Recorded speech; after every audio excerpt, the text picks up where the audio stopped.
Okay, we have a green box, we have a live counter ticking up, so we should now be live, which of course means welcome back to the Storytime Network, where we are Wow. once again playing D&D. Now Yeah, Kaido, Kaido. now Kaido, we are here. Tell you why. So last we left our heroes, Aldane the half-elf paladin, Dairon the Genasi rogue, Felix the Eladrin painter, and Seamus the half-elf bard, along with Turrim and Rua. The lot of you, after having previously dealt with that issue of the bandits, leaving you slightly wounded, slightly injured, some of your resources were spent. You continued along, and eventually found yourselves stopped by a travelling bard who used Enemies Abound after a bit of preamble, managing to get Seamus and Rua. After a lot of messing around and struggling to actually not have them kill you guys, We really struggled to hit anything, honestly, an entire session. You also were accosted by rust monsters, and the revived Gertrude was her name. The Shedekai, one of the four Shedekai, not Shedekai, enemy elves is more correct. You fought all the way back in the prologue. Upon her death, the bard, who you were fighting, whose name was Neela, now that I remember. Definitely didn't have to scroll up. Definitely not. Basically just gave up at that point because he was visibly uncomfortable having to work with the reanimated corpse of his sister, as anyone would be. You asked and interrogated him, and he gave you some answers. And then afterwards, you decided to take a rest. Since then, you've had your watches, you've all awoken to the next day, your resources have returned, and yeah. It's I also forgot to mention, you've also sent word for guards to come and basically pick up Neela, so you can more or less be put in protective custody, so you can get more info out of him. Or someone can get info out of him anyway. He can, in fact, be useful. So I'm gonna say it's like... Thank you, Mel. That was me. I was gonna say, what's really funny? Because I'm in a Discord server where that I actually own, where we have the soundboard as well. And recently they put out a message about how they're... where was it now? So I won't read it all, but they basically said, beginning on the 31st of March, over the next several weeks, we will start to roll out a new feature called Soundboard. We got this message today. Wow. Maybe it's me, but it's been a minute. It's been at least a few weeks since the 31st of March. But yeah, just to give you an idea of how more Discord L's. But yeah, so I'm gonna say it's very early in the morning. Like, you've basically set up ready to go. The destination is still on your minds. You've still got to save this country from its fate. Potential fate, I should say. The destination in this case is more important than the journey. Yeah, unless your idea of a fun journey is what's it called? Hours of just undead and being constantly harassed by people. So, have the guards come yet, or are we still waiting for them? So when you wake up, I'm gonna say, because who sent the sending again? It was Aldane, wasn't it? Was it? No. I think it was, Might have been Seamus. yeah, I think it was Seamus and Yeah. Felix sent sendings. So Seamus gets a sending that basically says, from Torrent himself, that guards are on their way to find Neela. And they're going to be, what's it called? They're going to send a Falcon Rider. Well, a Falcon Rider, Griffin Raptor? a Griffin Rider, to basically find where you A are. Moomin Rider? Imagine. To find you, and they will basically scout out the area to make sure nothing attacks Neela. So you guys can don't have to stick around. Is what I'm getting at. If it was Moomin Rider, we would just go home, because he would take care of the Mummy Lord too. Yeah, exactly. I mean, he'd at least stall out for time before Saitama gets here.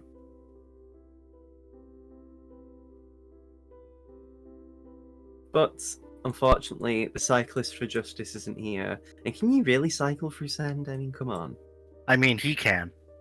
Probably. But we aren't Moomin Rider. You guys are a We're- group. You don't have a name yet still. We're I actually working kinda on like- it. I kind of like that you don't have a name. At this point, it's almost funny.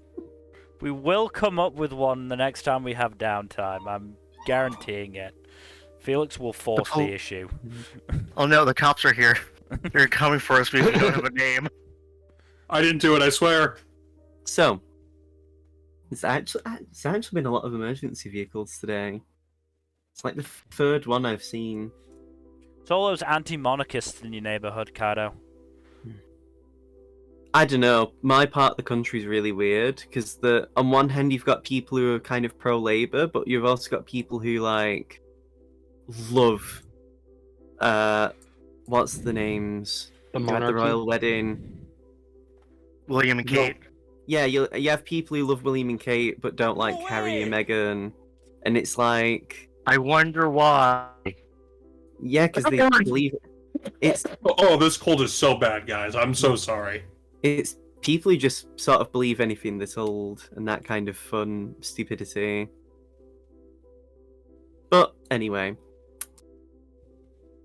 what was I saying? Yeah, so you guys can basically leave Neela to be saved, to be picked up. So you don't really have to waste time watching him. I mean, the question is, do we trust him not to, try to escape? Didn't you tie him up? Rua asks. So? As he, Yeah, points to Neela. Yeah, we did. Do we also we should make sure he doesn't have a spell focus on him. I was gonna say, he's a spellcaster. Could do I something with mean, that.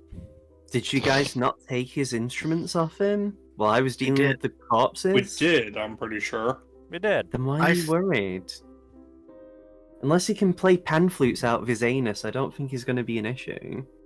Can you? Can you play pamphlets out of your anus? Neela just looks at you guys. No, but I can play him out of Neptune. He looks off into the distance for a moment as if he's seriously pondering the question, and then shrugs. And you hear him like, have you gagged him, or did you just like? I don't think Well, we we're gonna gagged him. We're gonna gag him on the way out, but Yeah, I he don't think just we've says, done so yet. No, I don't think I can. Well, I'm just to be safe, don't let any pamphlets near his anus. I guess. quick insight check: was he actually trying to play the pamphlets with his butt? He doesn't have. You Just a quick- So I'm gonna say when you checked his body, you didn't find pan flutes on his person at all. In I mean, fact, was it- he wasn't even carrying any like instruments that you can play with your mouth, unless you count him playing the lute with his mouth, or like I don't know. But like, I guess more of my question is: was he actively? Did it look like he was trying to play music from his butt? it's just not like he was. You don't even need to make a roll. He just genuinely looked like he was wondering if he was that skilled. But no, he isn't. Hmm. Or maybe he is and he doesn't know. Anyway, By the way, I think we should take any supplies he might have. Yeah, we're not leaving anything behind for him. On the off chance that he does manage to get free of his rubs, you can't go anywhere. He's in the middle of the desert. Mm-hmm. I was stationed in the desert, I'll have you know. I'm wiry enough and clever enough to get my way through. You're really Yeah, not but do you want helping to chance it with all the undead around? No, obviously not. Which is Oh. why I'm not going to do anything like that. I'm not stupid after all. You did attack us. I mean, being ordered to do something doesn't make you stupid. No, Yeah. but following through on stupid orders does. Wasn't necessarily stupid. Was it not stupid? Why was it stupid then? I mean, the results speak for themselves, don't they? Yeah. I mean, they're only stupid depending on the results.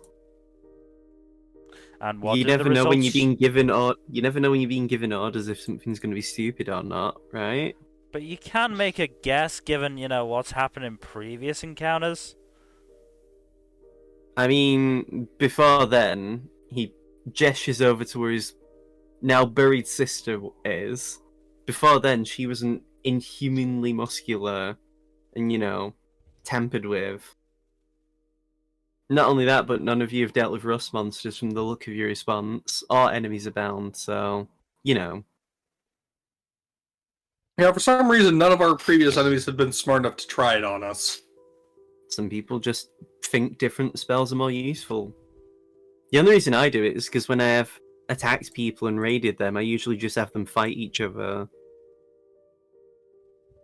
Then when someone dies, I drop the spell, that person then is too horrified to do anything, and then I kill them. Although I don't do that very often, I will say.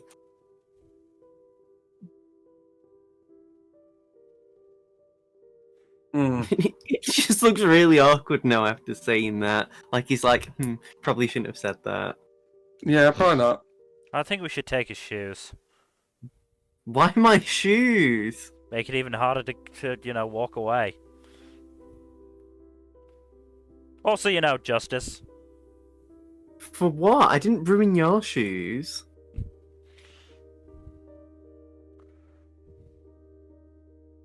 Did I? If I did, I do apologize. No, my shoes are fine, but, Look, we're trying not to, kill prisoners after the last time, so we're not allowed to do that, but we gotta make you suffer at least a little bit. You killed my pets. They were trying to kill us. Self-defense. Yes, I know. They were coming right at us. Yes, I know, and I'm still going to be upset for the death of my pets. Just get Well, you figurines get of power. They're pets that don't die. At that point, should I be, do you deserve to have be upset if any of your friends die because they're fighting people? I We feel like could start a whole debate on morality and what it means to fight and retaliate. But I'm not here for that. no, but you are gonna be shoeless. Why? Oh my god. You call yourself heroes. I never said we were. Gonna get a lot of mileage out of that one.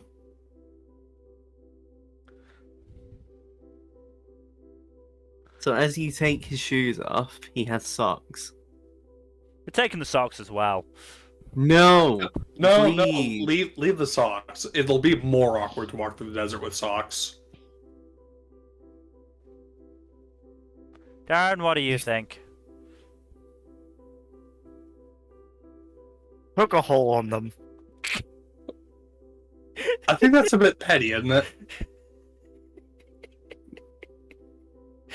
I mean, Rua's just shaking his head at you guys. Why are we wasting time on this?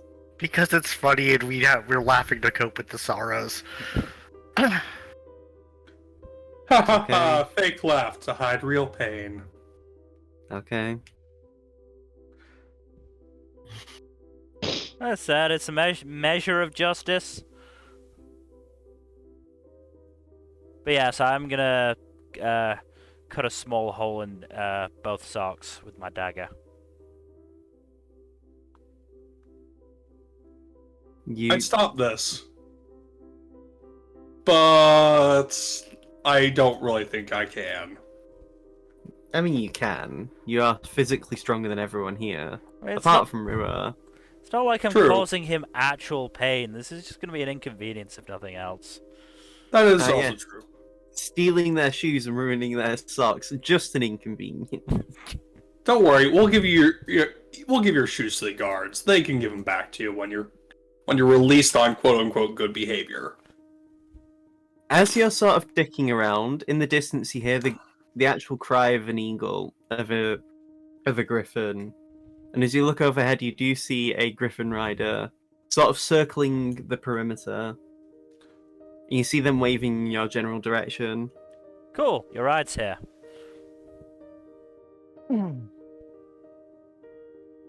You were told they weren't picking him up by the griffin. The griffin was just circling the area to keep out to keep an eye out. They weren't actually. He wasn't being picked up via griffin. Your ride will be here soon.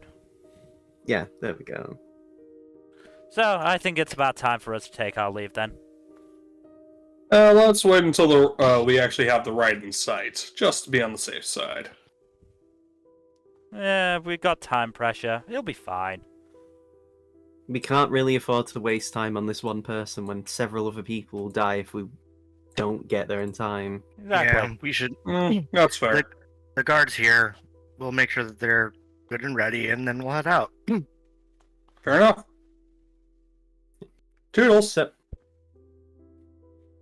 as you make your journey along, and leave the area, Mill, give me a D100 roll.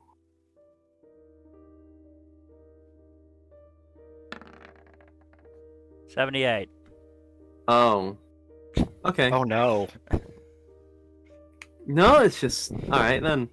What horrors have I sprung upon us now? I'm gonna change the music, by the way. Not actually because it's dangerous, it's a more calmer song. I just want to cycle through different music instead of just using the same one track for like calmer scenes. So, Understandable, to be honest. as you leave the area, you continue along on your horses and the carts, your camels and carts, I should say. And basically, how do I describe this now? Yeah. As you're going along, I want all four of you to give me a wisdom saving throw. Ah, fuck nuggets. A wisdom save? Some- Who is in proximity to me to get my bonus? I was going to say it's 2 people to a cart, along with, well, 3 people to a cart. And it's only Seamus and Dyron in one cart, separate carts. I think it was Felix and me in one card. Yeah. Yeah, Rua. it's typically been you, Felix, and Rua, and then Seamus, Turrim, and Aldane in another. So I think I Shame- passed. So Seamus gets this as well. I mean, if So you get +4, Seamus, so you're at 19. yeah, if you Woo! didn't pass, Jack, I'd be incredibly worried. Yeah, you have like fantastic wisdom saves. Yeah, my Paladins have wisdom some and of the best charisma saves are ridiculous. Paladins have some of the best saves anyway. Like, wisdom's really good, and charisma can be surprisingly bothersome when it happens. I have a +11 to charisma saves, so I'd have to roll really shit to fail. Don't I mean, you've tempt seen how fate. nasty intelligence saving throws can be in the last session. Oh yeah. Yeah, no. The rare time they come up. But yeah. So, during the time that you're riding along, the 4 of you, your minds begin to race, and simultaneously you feel your Dracolich equipment begin to almost like react nearby. And how do I describe this? You racing through your minds, you feel rushing of images, thoughts, words, sounds, sensations. Just it's almost as if your minds are being taken over. They aren't, but it just feels like, you know, you're forcefully having things pushed into your brain, and you see, in a desert is a black dragon. You see this black dragon is just attacking viciously at these, like, tribesmen. They're chucking spears, they're using bows and arrows. You see several people just getting destroyed by this black dragon. But eventually, you see a man climb up on the back of the dragon amidst the chaos, with a spear tipped in what looks like poison. And as the poison dips into the dragon's back, piercing its skin, causing it to screech in horror, it falls to the ground. And almost with like a blink, you see the dragon now rotted into just bone. The only thing left is just the bones of this long since dead dragon. And interestingly enough, as you see this weird vision, you also see that the general area looks quite similar to the area you're in. And how do I describe this? You watch as then you blink again, and you see what looks like bits of scales and bits of like organs and just things that have been harvested from this dragon. And they are presented to this young man, long flowing silver hair with piercing purple eyes, with robes that match his eyes actually as well. He's being fanned by several beautiful women, one of them even feeding him grapes. It's almost like just out of like a cartoon. It's kind of silly. But you see that these people are offering bits of the dragon to their presumably ruler. And you watch as the ruler begins to smile, and you see him lift off his ginormous golden chair as he walks over and basically brings the hand along some of the hide of this dragon that they've like skinned from it. And he just says something to himself. You don't hear the words, but you see, for Seamus and Daron, because you can lip read, the two of you see something about him saying that this will come in handy for his research. Before then, you see another blinking. Like another flash of scenes. And then this time you see those very same women that were basically, their jobs were to more or less comfort and, you know, entertain this king. Every single one of them is just on the floor, looking emaciated, almost as if they've been dried out as husks. And you watch as this very same ruler thrusts a hand out, and you see this translucent barrier appear, like this wall. And as he casts it, you see the last of these women, the one that was actually handing this ruler grapes, as she thrusts out a hand and casts a spell. And before the spell even leaves her hand, she's already dropping dead. But you see the spell shoot across and race at their leader. And the spell just gets sucked within this wall. And the ruler begins to chuckle, before then laughing. And then it devolves into just full-blown cackling. And the laughter is the only noise you've heard from this at all. And as the laughing grows more and more, you all come to, except for Dairon, who's managed to pass out. Oof. I was driving. Yeah? Well, Just You as actually- a note. So during this time, you actually, so Seamus as well. Yeah, but I'm Dur- still unconscious. Yeah? So during this time, Seamus, you're very vigorously shaken by Turrim. It's like, come on, get up, come on! Don't fall asleep at the wheel!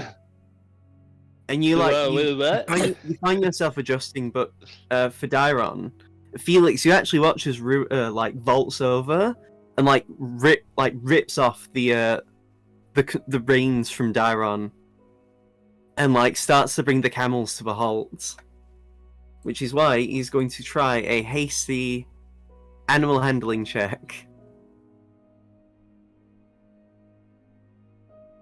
This is fun. Maybe for you. Oh damn. Oh, hey, Yeah. Mel, check general chat. So Rua manages to get the cart to stop. And he looks over to you, Felix, and just says, "Is Dairon okay?" Pokes Darren. You give Dairon a poke and like a bit of a shake, and eventually, Dairon, Yes. you awaken, but your head, your body is pounding. Your eyes feel like every time you move your eyes around in your head, it almost feels like they could just like be damaged. They aren't, but your eyes are especially very sensitive, which is why I'm going to have to say, sadly, you suffer from a point of exhaustion. Okay, that's fine. Well done. The worst bit is if your wisdom save was 1 above, you would have passed. That's okay. Yeah, you are very drained from that. And Rua just looks around and says, "What the fuck happened to you guys?" Rakilich piece reaction.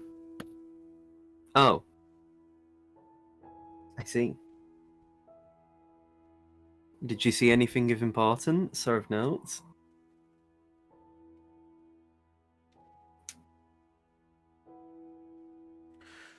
So there was a dragon that died, and then there was what looked like We what saw was the Dracolich before he became a Dracolich.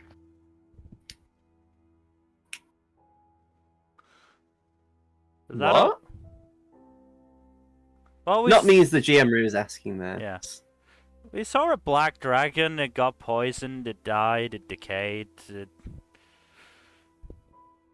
We're gonna Something make the about it- assumption. Something about research, which has been the way the Dracolich has talked about becoming a lich So- before.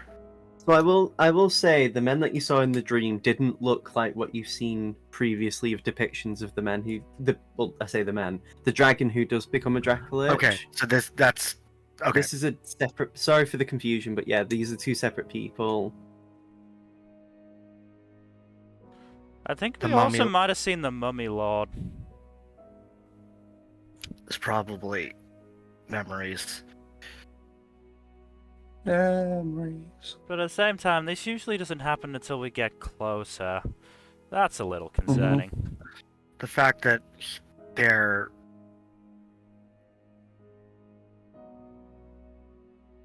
probably very strong.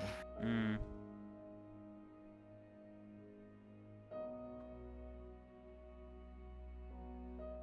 Do we need to rest at all? No, I'm okay. We just finished with the rest, didn't we? You want Yeah. you want me to take the reins? Yeah, that might be best. Okay. I can.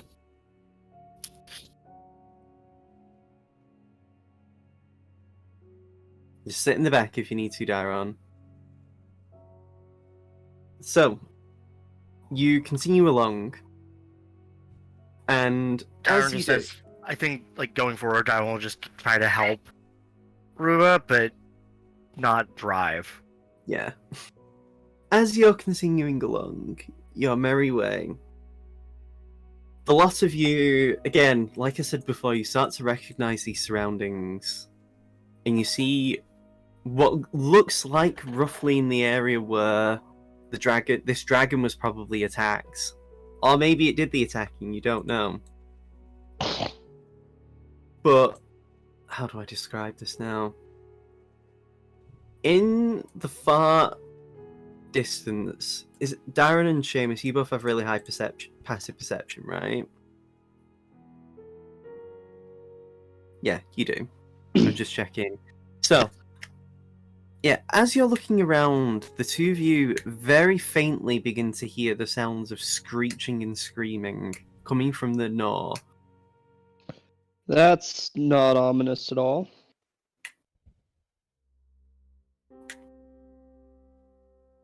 Do we want to check on it?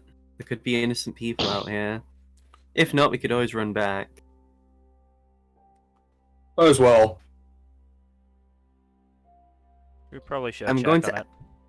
Do you guys dismount from your carts, or do you make your way there?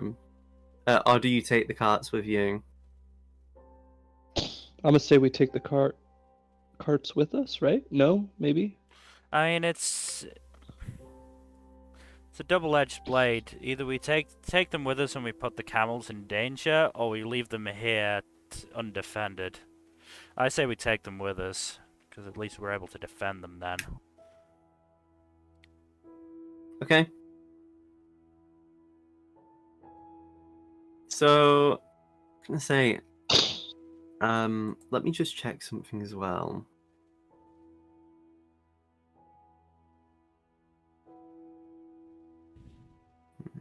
Okay.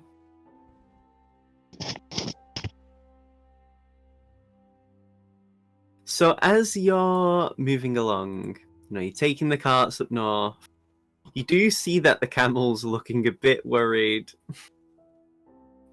They are rather concerned, which is why I'm going to have to ask Seamus for a animal handling check, and Brewer will have to make one as well, to make the camels sort of move along and keep going. Oh no. Rip. I don't like that. Oh no. Now I'm scared to make my animal handling check. Make the roll, coward. You son of a beach. So Rua's camel just Rua. The camel that Rua, Felix, and Dairon have is just. Sorry, I was muted. Rua gets advantage because I've been helping. Do you have animal handling proficiency? I do, don't I? I don't. Damn it. Land Oh, vehicles. I have land vehicles. Yeah. Wouldn't that still help though? Because it's a cart. This is more about actually the camels themselves rather than the handling of the camels. Got it. Okay. If this is just general, like when you're moving out and about, or say, even if it was like, I don't know, making the camels run away from something and you wanted them to, like, go where you wanted to, it'd be different. But this is more sort of making them go into danger. It's less about, skill of the carts and more about the animals' feelings. But yeah, the camel that Brewer's currently working on is just refusing to budge. Seamus's is still willing to move, but Brewer's isn't.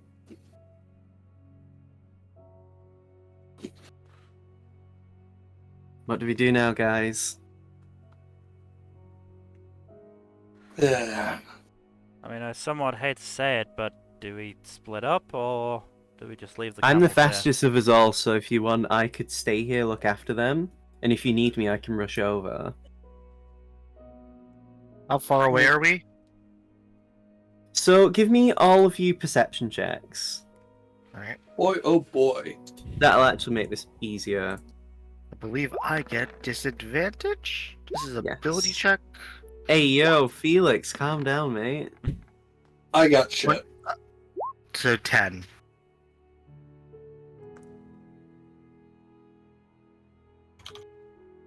I rolled a natural fucking 2. Sucks to suck, bud. Eat shit. So, Felix and Seamus, and, and Rua, actually, because Rua did well. The three look on, and you actually do see what looks like some sort of, how do I describe this? This, like, skull in the distance. It's clearly been there for a while, just based on the condition of it. But from what you can see amidst the sand, not heavy sand, but just, you see what looks like shambling monsters. I don't like sand. It's rough. It's coarse. And it gets everywhere. Now's not the time for references, Seamus. Let me perceive, Rua says. No, he doesn't. So, yeah, you see shambling creatures, and the two, at least for Seamus and Felix, your blood might run cold as you see a very familiar undead creature with bony claws. Yeah, Rui, you should stay here. I can see it. I can handle this. I don't even have a fear of bone claws. Yeah, but for some reason, they just target you. It's weird. Yeah, it's just based on history more than anything else. I can handle them. I'm not weak like I used to be. You were never weak. It was mostly just they targeted you. I have my gun after all. I can shoot them if need be. Hey, think about it this way, guys. He can be a diversion if we need it. Yeah, I mean, what? Could we really be using the King of Cordis as a diversion? Well, he said he could handle it. Dyron's rubbing their temples. Can we just move on? Out of character, this is Seamus like teasing Rua. Oh yeah, I figured. Amongst the lot, though, you do hear the sound of something screaming, and it sounds different from the noises you've heard. God damn it. Would I, with either an Arcana or a Nature check, be able to figure it out? Nature. I'm gonna say you have advantage because you've got a nat 20. Good thing for that advantage. That Hell sounded yeah. sounded like a person. Right, I don't think we have time to really debate. Let's go. Unless we want some innocent person to get ruined. Dyron's already running. Fuck off, Felix, as he's running. Let's go. Does that mean I'm just staying behind watching the camels, or am I going too? That's up to you. No one's told you to stay behind. Why would you stay behind? Well, we don't want to leave the carts unattended. Look, if you want to stay here, Seamus, you can, and you can, either sending us or dimension door over to us if there's trouble. You know what? Fuck it. And then Seamus ties the camels to, like, I don't know if there's anything to tie them to. I mean, Turrim's there. Turrim actually says, "You want me to stay behind?" Yes, please. Come on. Well, Okay. Dyron. Alright. Okay. All right, going. So as you ditch Turrim, I'm going to ask for a marching order going upwards. Dyron did say that they were already running, so Rua's the quickest. I'm gonna put Seamus at the back because he's the one that was lagging behind. Aldane will be in the middle then. Aldane is pretty mid. That's true.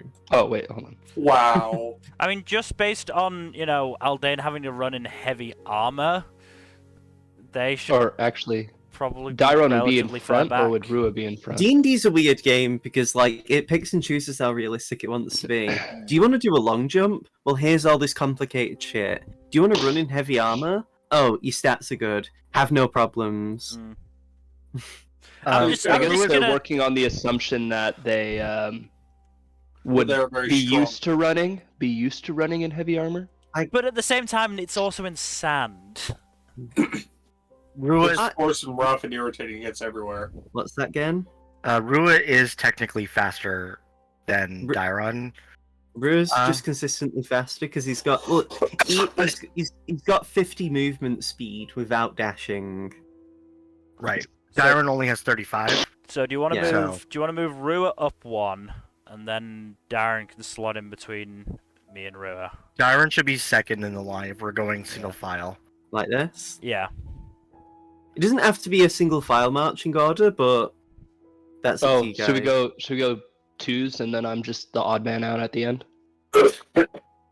Like Dyron, Rua, then Felix, Aldane, and then I'm behind Felix probably. Or no, I'd be How's that? Aldane. Yeah, Aldane. Yeah. Yeah, I was gonna say, why are you trying to hide behind me when you can hide this- behind Aldane? This isn't a JRPG. Don't worry, guys. You can. I should have said that we didn't need to be single file, but this is okay. So, As you get into view, you see the head of this dragon. You see this dragon skull. This dragon skull's fucking massive. Hmm. Which is strange because when you saw the dragon in the dream, it wasn't as big as this. I have concerns. Not only that, but you see bits of scales on the head of the dragon, like this skull. Which again, you saw the head after the fact, and it had nothing left of it. I look behind me at Felix and go, just like, have this look of, oh no.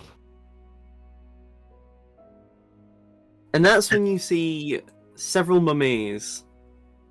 And from behind that, well, not from behind that, behind the horns of the dragon skull, you see a person suspended in the air and a hand rammed through their guts.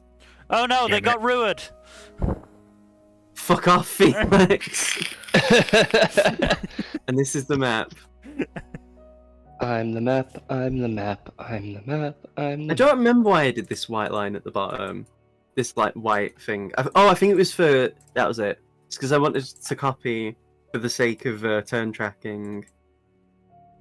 So don't worry, there's not an extra mummy or bone claw. Yep. I mean, there can be if you want, No, but we're fine with the amount we've got. Thank you. good. I mean, if But we you- could do less, that would be great. So, initiative. Sure. Let me find some music. Initiativo.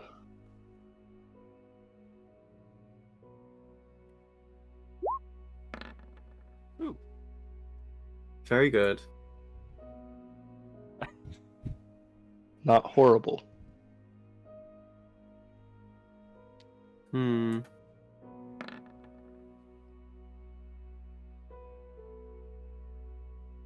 Not doing great today.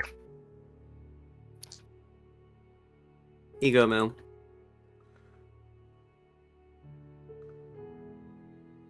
Well, Jack, Wow, Aldine. it could have been. Wait, Yeah, it could have been worse. I think that's an advantage thing. yeah, it's advantage. So yes, it could have been worse. Could have been better, but small victories and all that, right? Where is the Bone Claw Daddy? The Daddy Bone Claw.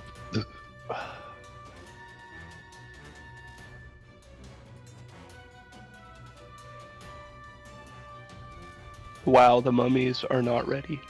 Yeah, the mummies are really unready. The They're bone claw's even ready wor- though. They're even worse than Aldane. Well, they rolled a nat 0, so No, nat 1. or nat 1. Unnatural 0.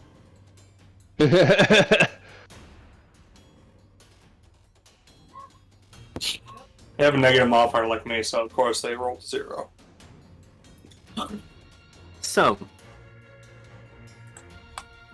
Felix, it's your turn.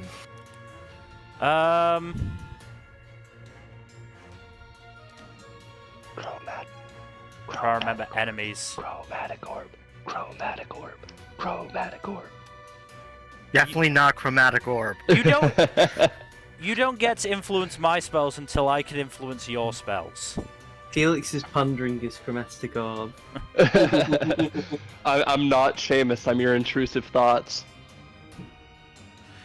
I'm trying to remember enemies. Is Bone Claw the one that if we attack it while it's entangled with something, it also hurts the other person, or is that the Sorrowsworn? That's the Sorrowsworn, I believe. I'm not here to say so. I'm gonna say you can say this as you are running into scene. Because considering that person, you know, hole in the gut, don't really want to set them on fire either. Add insult to injury. Well, injury to injury at that point, but still. Can I do an Arcana to remember? Sure. I've got these like proficiencies. I might as well try and use them. Yeah. From what you remember, hurting a bone claws never hurt the person who has been impaled by them. Cool. It's a sorrow-sworn thing. Ugh. Hey, you didn't even need to worry about hurting the bone claw either now. No. And I'm going to give Painter's Inspiration to Rua. So, you guys watch as, because Rua normally doesn't have an arm attached when he's not in a fight, you watch as he reaches inside, and you see this new arm that he's pulled out. You've not seen this one before. It's quite bulky. Not as bulky as the, like, super strong arm. The one that he's used to, like, beat the shit out of things. But this one has multiple holes you see along, like, the foot, the wrist. And there's even plates along its fingers. Like, along, you know, like, the backs of the fingers.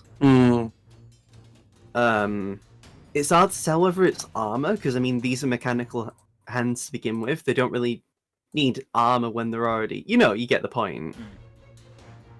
The color of the actual metal is this, like, orangish yellow. But you notice as Rua attaches the arm in place, he pulls out his Moonblade, and you watch as he basically... How do I describe this?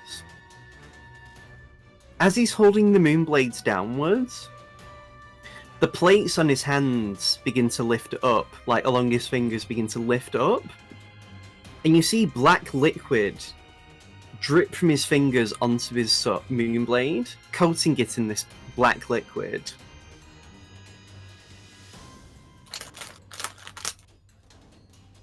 And he...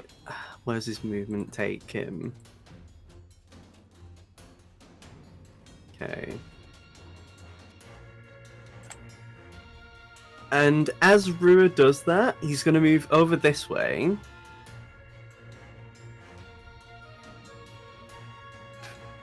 And... There we go. Yeah, he'll go here. And while that happens, he just, like, gestures for the enemy to come over at him. Seemingly having used his turn, he just, like, gestures for the Bone Claw to, like, hey, come on. Let's see if you can skewer me this time. Or not. The Bone Claw, while so the person that's been skewered by the Bone Claw is an orc. You see that they're wearing what looks like Pahala, like, military garb. And this orc's just coughing up blood. And the Bone Claw just tosses the body aside. And... Seamus! Healing word, got it. And the Bone Claw begins to make a malicious grin in Rua's direction. And he just... How do I describe this? The Bone Claw says, it's not your time. I've been given special instructions. And he actually walks past Rua. Bruh. Yeah. As he's walking by, Rua says, no, come on, stab me already! Come on, you bitch! Rua, stop asking to be ruined! Fuck off, Felix! And the Bone Claw actually reaches out for Dairon, because these do have reach. Ah, shit, tit. We can hear you munching, dude. Munch? Healing munch? Munching word? Meanwhile, I'm just eating marshmallows. They don't make a single noise. They do not. So, Dairon, this attack is going to try and hit you. Okay. That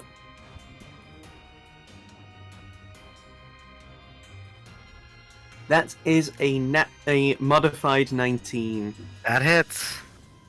Okay.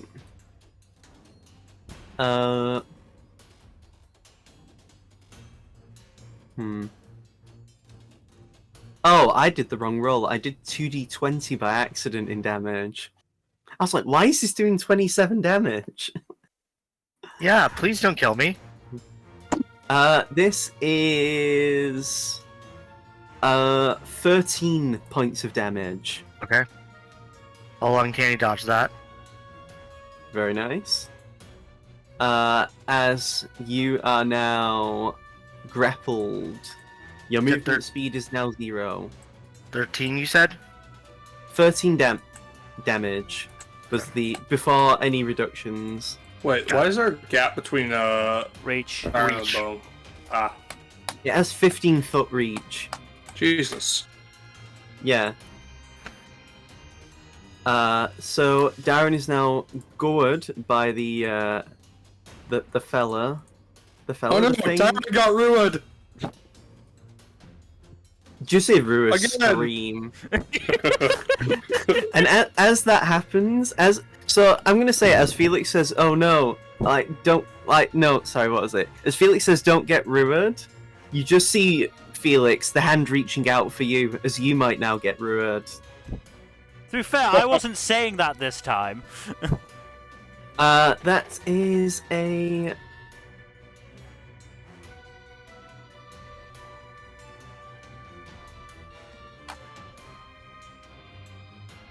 That's a 17 to hit. Matches. So that hits you for good damage. 15 points of piercing damage. I'm gonna say a bit of a nope on that one. So for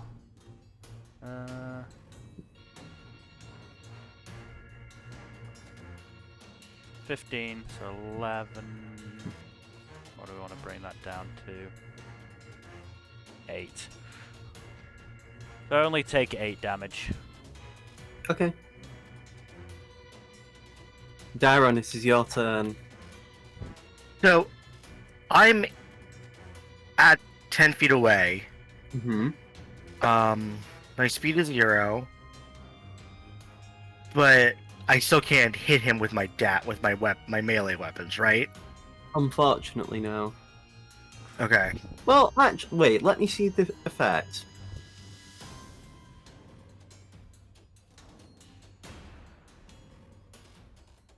Oh. If the target's a creature, the Bone Claw can pull the target up to 10 feet towards itself. Okay. Oh, and the target is grappled. Okay. So I'm grappled. Yeah. Cool. I can still attack, right? I'm gonna say you can attack its arm. Yeah, so then I'll do that. I mean, if you couldn't strike the thing that was holding you in place, that'd be weird game design. Right. But before I do that, I'm gonna do an insight with disadvantage. Oh, yeah, I get you. 26. Wow. That was an 18. I'm gonna say now there's no way the Bone Claw can do past that. It has negative Riz. It's got minus charisma. Yeah. I'm gonna attack with isolation. The best roll it can make is a 19. Does this Unnatural. 17 hit? Yes. That does hit? Yes. Great. 20 damage. Very good. That's another thing about Rogue. We got massive splash. We got massive initial damage. I've heard that apparently the new rogue they've come up with is actually really bad. All of the classes I've heard are really bad. I've heard Warlock heard- and Rogue especially are the worst. Monk, of Yes. course, is Monk. It's the worst class in every edition. Oh, are you talking about 1D&D? Yeah. Yeah, I might just move over to Pathfinder eventually, full time. Hmm. Alright then. Seamus, it's your turn. Hell yeah. So, And is Darren still grappled? Yeah. Am I grappled? No, Darren. for some reason the enemy just decides to let you go for, you know. Yeah, of course he's still grappled. All right. Well, let Well, me do a you measurement real said quick. that Darren was grappled, but not me, so I needed to check. Because Seamus asked if Dyron was grappled. It's not always about you, Mill. I disagree. So I'm well, gonna this move is like definitely about you, Mill.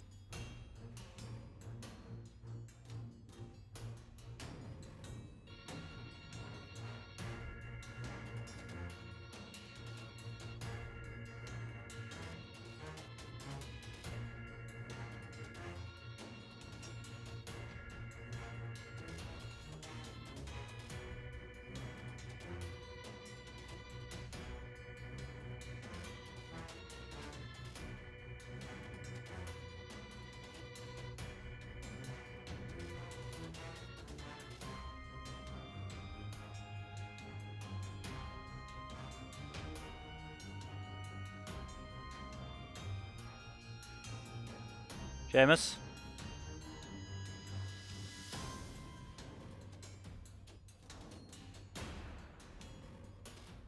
Hello?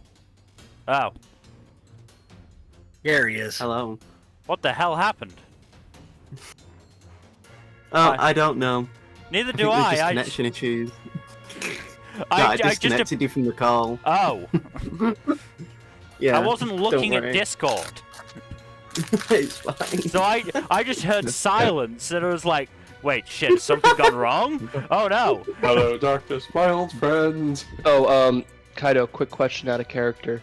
Yeah? Can I use 2 bonus actions instead of an action? No. No? Okay. So if I use Healing Word, I can't also use Bardic Inspiration. No. Alright, well then I just use the rest of my movement to go back to where I started, because I only moved 15 feet at first. You can Eldritch Blast. That is Yeah. an action, yeah. So what I'm going to do is from here, I'm going to Eldritch Blast this guy. Okay. Yeah, all, That- all that you missed was Seamus' healing worded the guy who was on the ground. Good. That's a miss, I'm Um, guessing. Yeah. That hits. It's gonna I'd be... hope so. Oh, good damage. Decent. Okay then.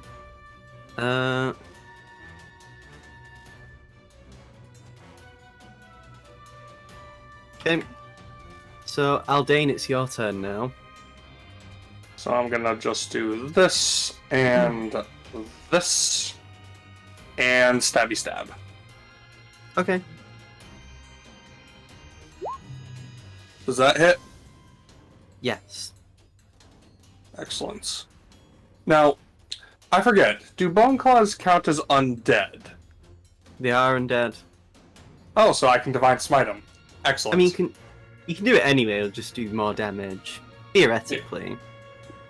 Well, divine smite does more damage against undead, so Theoretically, yeah, I'm a smite. that was minimum damage. Yeah, I know. So how many d8s do I roll for divine smite when it's undead? 3. Yes. Nice. That's meaty. That was 29 damage. 29 total damage. Yes. Very good. And I'm gonna go again. Ooh. That'll hit. Yep.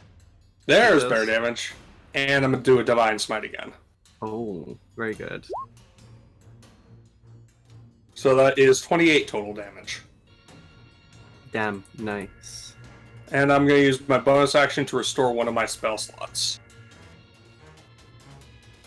So you are cooking this guy.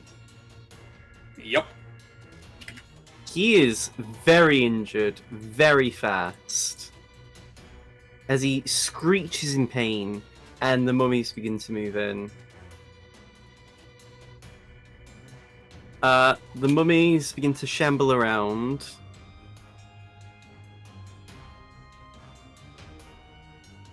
moving into place.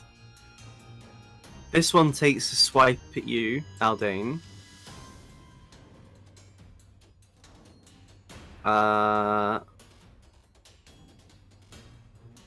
That is a 24 to hit. What the fuck? Got a nat 19.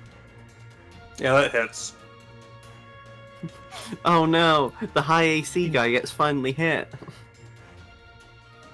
No, it can be like, what the fuck, I get that though. So...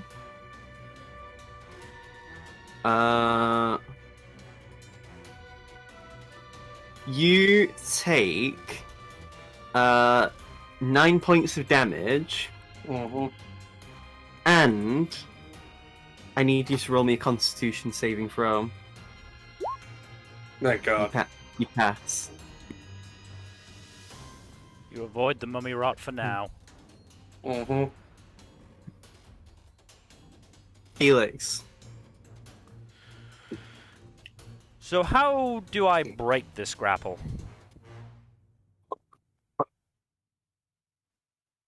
Normally, if you break a grapple, you can use a action to do a athletics or acrobatics check. Hmm.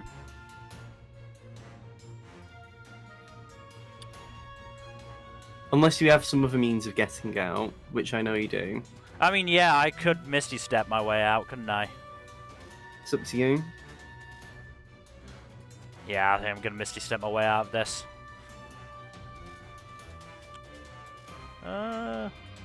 I was gonna head in this direction, but that seems stupid. That keeps me within range of the Bone Claw.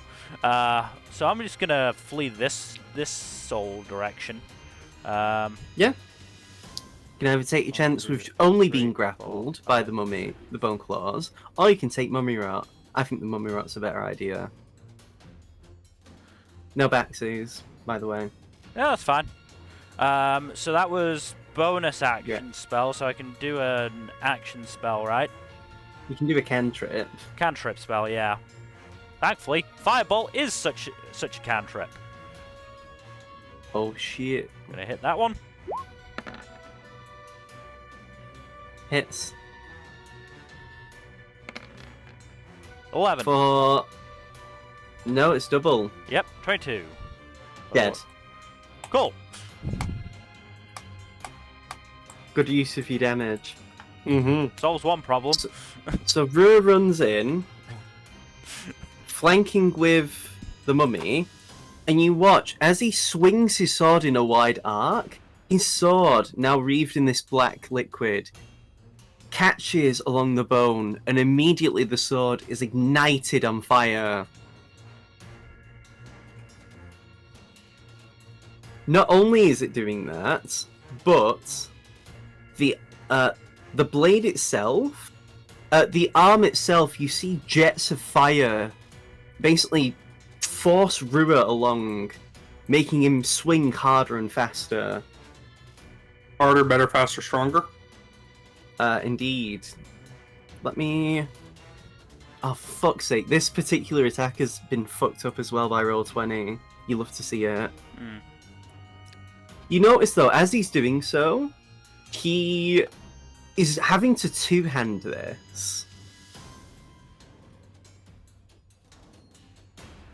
Interesting. It looks like the force of the swing is too much for someone to do only one-handed.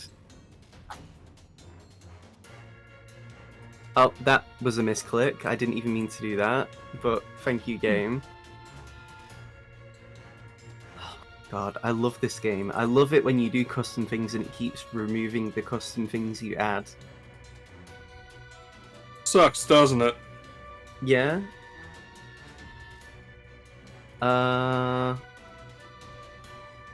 me see.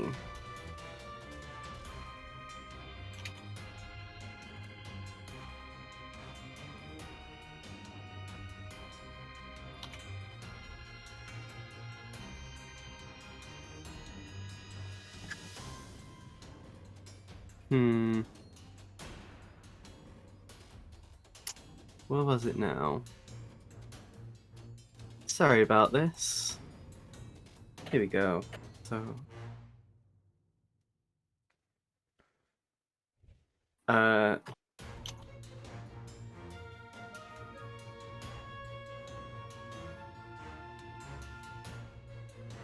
Was it that? Oh my god, this game's so frustrating. Right, here we are. So.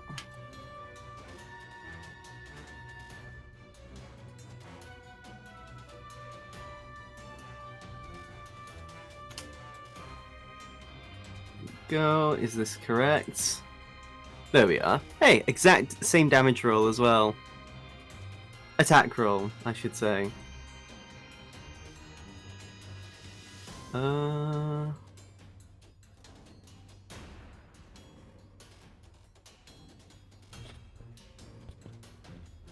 Yep, all done. So if this is correct... Yep. So, you see as he swings the sword, and actually does minimum damage, that's crazy.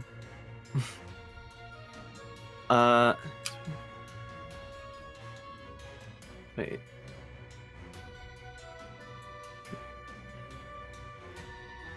Right, yeah, so... Got that much HP, and then... What's that? Also, double damage. So yeah, you notice as, like, he swings the sword, you hear, like, what sounds like a revving of a motorbike. Obviously, motorbikes don't exist in this setting, but that's the closest sound it comes across as.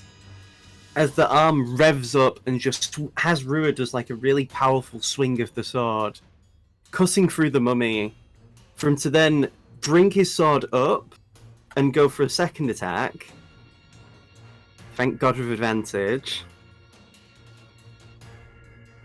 To the point where the force of the swing actually lifts him off the ground. And he, like, sort of does, like, a double uppercut slash, cutting the mummy in half and roasting it to pieces. Rip. So Rua moved, he was like there, weren't he? He did 40 feet and then, yeah. So then he's going to move behind and get flanking for Aldane. Excellent. And he's going to use Patient Defense. So that every attack against him has disadvantage. Which is fine, because the Bone Claw's not going to attack him, because, you know, Aldane was the one who just did all that damage. Yeah, I'm not shocked. I did kind of deal spicy meatballs damage against him. So the Bone Claw strikes for...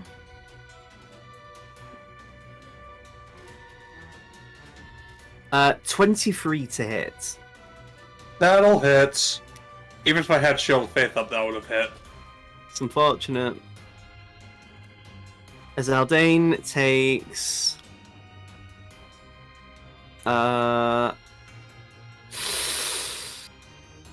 Aldane takes 19 piercing damage. Oh, look at that. I've been impaled. As now Aldane is grappled. I always forget though, because this is a weird ability. Okay, so yeah, so while a claw grapples a target, the claw can only attack that target. So now he's going to do an attack on you, Dairon. I'm still grappled. Yeah, that's Yep. the point. He's going to shuffle that claw around inside your guts. Great. Doing a natural 6, which means he's not going to hit you at all. Yeah. Okay, that's his turn. My turn?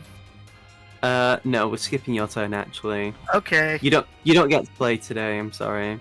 That's This is right. what you get for me not winning King of the Castle. Mm. But if you theoretically had a turn, what would you do? How can I move to get, like, to give myself advantage? You can't because you grappled. What if I could? If you could teleport, there'd need to be one more person to make him overwhelmed. And at that point, it doesn't really matter where you stand. Okay. I teleport here, Okay. and then isolation. I think I'm kind of in advantage territory Wait, with. It needs to be. Ah, Unfortunately, it can't be like that. If it was like that, sure, but yeah, that's fair. I'm sorry. No, it's okay. Can I aim? No, that's a bonus action. Never mind. Isolation. Does hit 18? though. Okay. Oh my god. 30. You'll love to see it. So as you do that, you strike through the bone claw with enough force that the arm that's grappling Aldane is almost severed. And it begins to screech in agony to the point where all the other mummies seemingly perk up at its inhuman wail. Not only that, but you notice the scales on the dragon's head almost begin to thumb and vibrate. Seamus, it's your turn. What do you You're do? gonna set me up with that? Yeah. That's all I can do. Spike the set. What? One more to overwhelm the bone claw? Yeah. You see, I could do that, or I could join up with Felix and we could just go mummy hunting. And there's one Hey, mummy yo. over here. Yeah, I see there's one more over here. I could let Felix handle this one, and I could probably try to work on this one here. That's up to you. You just see how far I can move. One of you can get double damage on a cantrip. The other one can't get any benefits to damage. Which is me, right? Yeah. And if I move here, is that clear line of sight, or is that horn gonna Yeah, get in the that's way? fine. Okay, cool. The horn is off the ground, so I figured, I just wanted to make sure.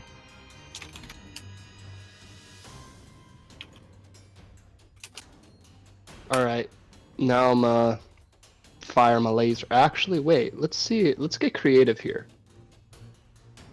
Seamus says for the first time ever.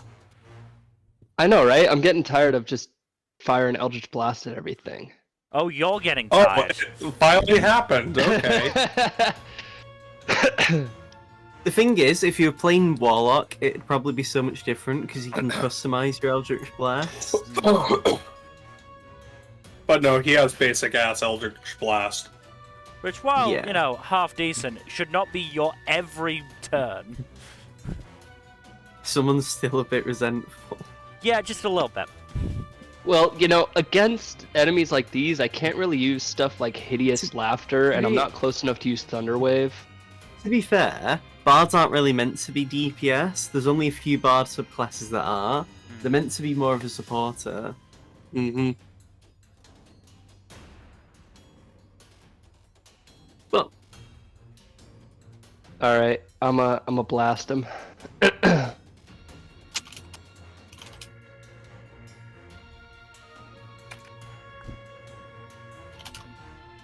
Shatter. Fun. just on that boy? Yeah. Bit Okay. overkill, isn't it? Well, it's 9 damage. It's not a whole lot. True. Does the mummy succeed? Not of a natural 2.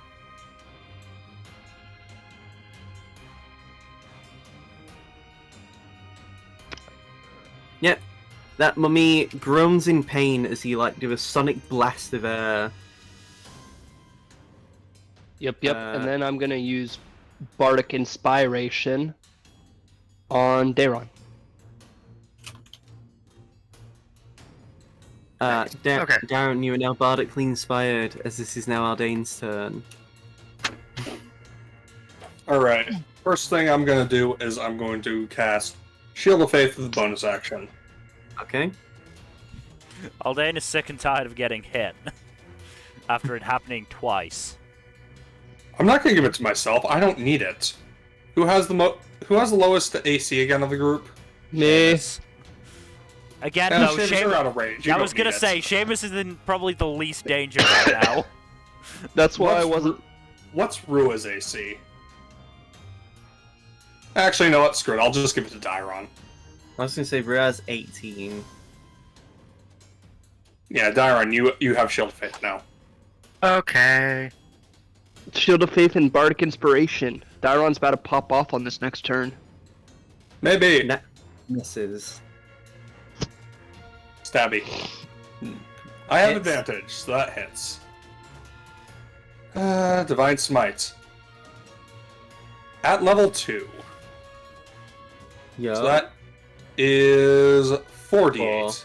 Yes. Damn it. How much damage is that? That is 19. 19. How do you want to describe the way you kill this? Oh, okay. So, Aldean thrusts Outrage into the direct center of the Bone Claw, twists it, and lifts it and pulls it directly upwards, severing their head in half with a finishing blow. Sexy.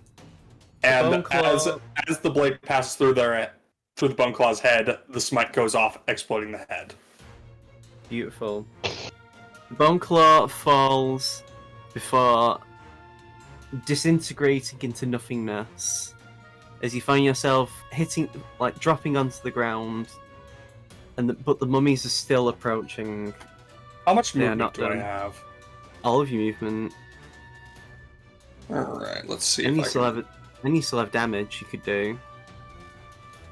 Oh, I can make it over there. I'm gonna run over here. You'd have to roll. Oh, you'd have to run on top of the head, and it's too tall for that. Oh, okay. So I cannot make it to this guy. Unfortunately, no. Actually, I can throw a lance at him, right? Javelin. Javelin. Yes, you could. I'm gonna do that. Okay. You Does a 13 hit? Yes. Nice. 11 damage. You stab it right in the shoulder, and it continues to groan. It shouldn't be 11 damage though, because dueling is melee attacks. Oh, 9 9 damage then.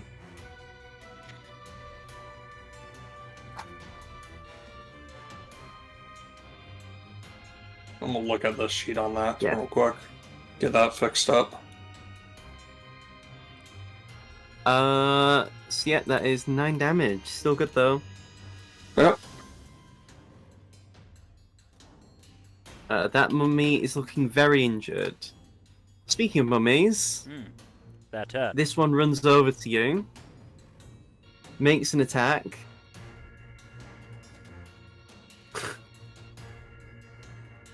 Please tell me a hit. Oh my god, these mummies. Wow. What did he get? It got the same roll the last one got when it hit you. 24. God damn! What the These hell? These mummies are fucking popping off.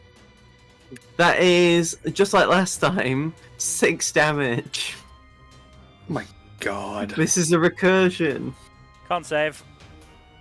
Can save, Yeah. yeah. So 6 damage plus con save, okay. Let's roll the con save real quick. Ooh. Fuck. Uh-oh. That's not good. Well then, Aldane, you are now cursed. So out You- of curiosity, does Lesser Restoration fix curses?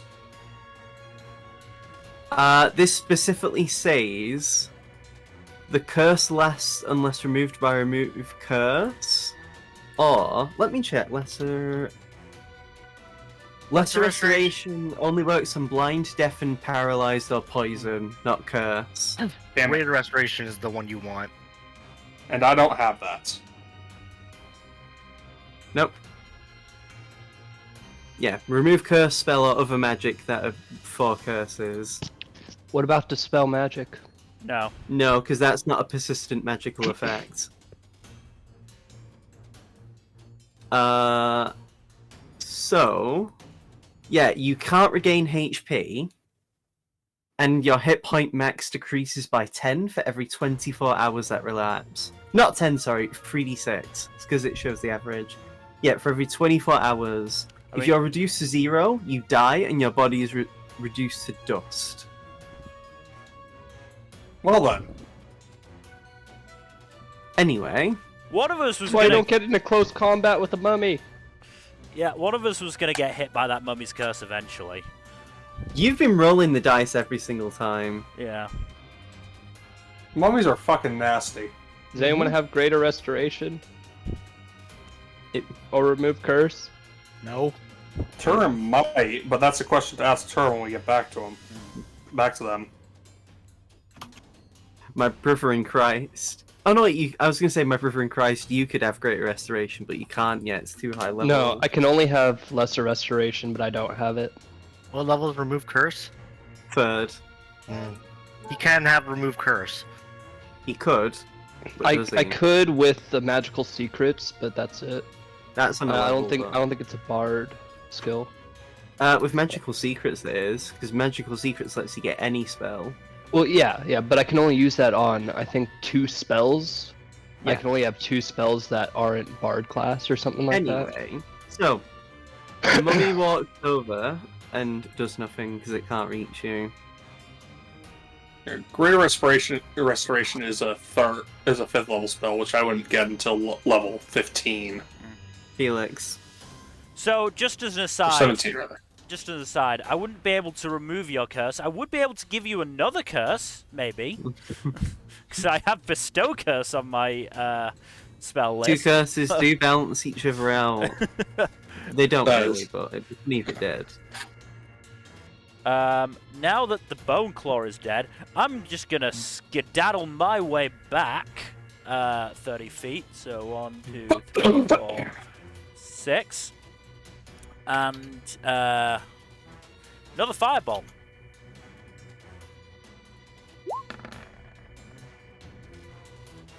I think that hits. Which one are you 28. hitting again? The one that you're nearer? Yeah, the one that could curse me. That is 28 damage. It is dead. Hmm. Now it's Rua's turn. Rua moves in, getting flank, and just like before, he dashes along with his engine slash. And well, max 20 damage. So what happens is he jumps into the air and basically does a horizontal, like a front spinning like attack, like basically like a Sonic the Hedgehog homing attack almost, as he just reduces this mummy into pieces. And the fight's over. Yeah. You did it. Great, now let's Insert- run back to Turrim and see if he can remove Aldane's curse. Hold on, let's get the unconscious person real quick first. You want play me- the music we had on before. Yeah, I was just about to say. He is alive, but he's just like. Rua, could you grab him? 1 second. As Rua takes his sword, and basically, you know, like how samurai like put their sword in their elbow to get rid of the blood. Yeah. Mm-hmm. He does that, but with the fire in his right arm, and just then sheaves the blade, and then basically runs over and like helps him up. It's like, come on, let's get you to some safety. Alright. You run on ahead. I'll bring him over. You have I'm no pressing hoping- concerns. You already look like shit. Yeah, I think that bastard cursed me. So I'm gonna bring you to the world map.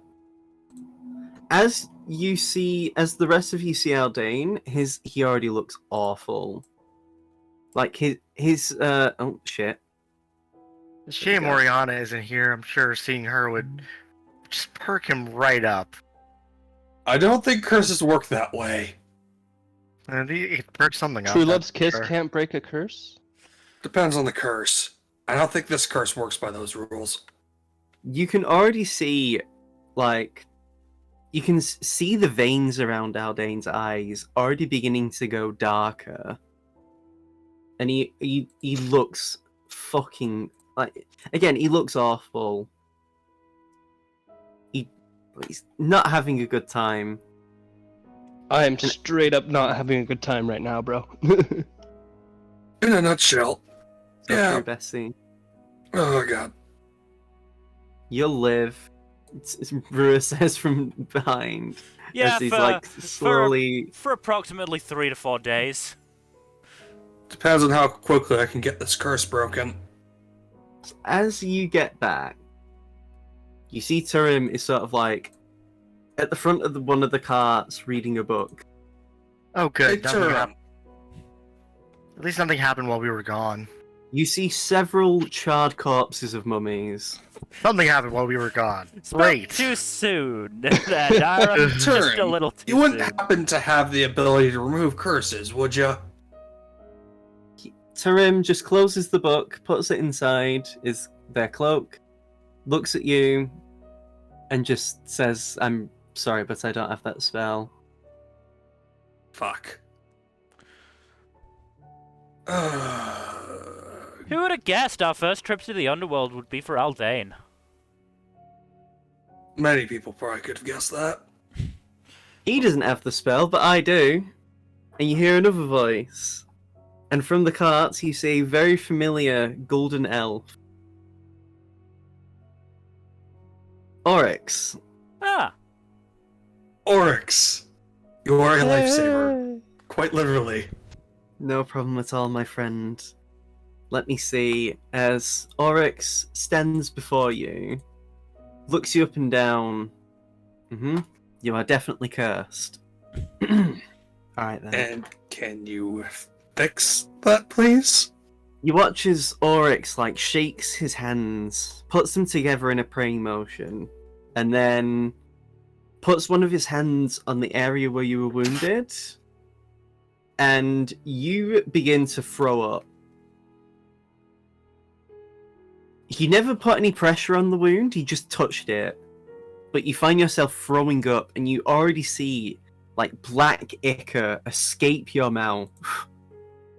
None of it's like actual vomit, but it's this corruption. As you are no longer cursed. Oh, that's rough shit. see, Aldane, this is what happens when you eat black goo. Shut the fuck up, Felix. What's your problem today, Felix? Marissa says as he's like helping this poor man who's been skewered on the cart so he can at least lay down. What problem? Being a real dick today. I am? Yeah, massive one. I mean, it's funny, but still. I didn't think I was. Anyway, so why are you here, Oryx? And the elf in question just says, "Well, I've been here on request to ensure that you are okay, and also as a chauffeur. Also because I can teleport you guys to Sandtusk if you need it." Oh, thank God, we need it. That would be so appreciated. There are so many mummies.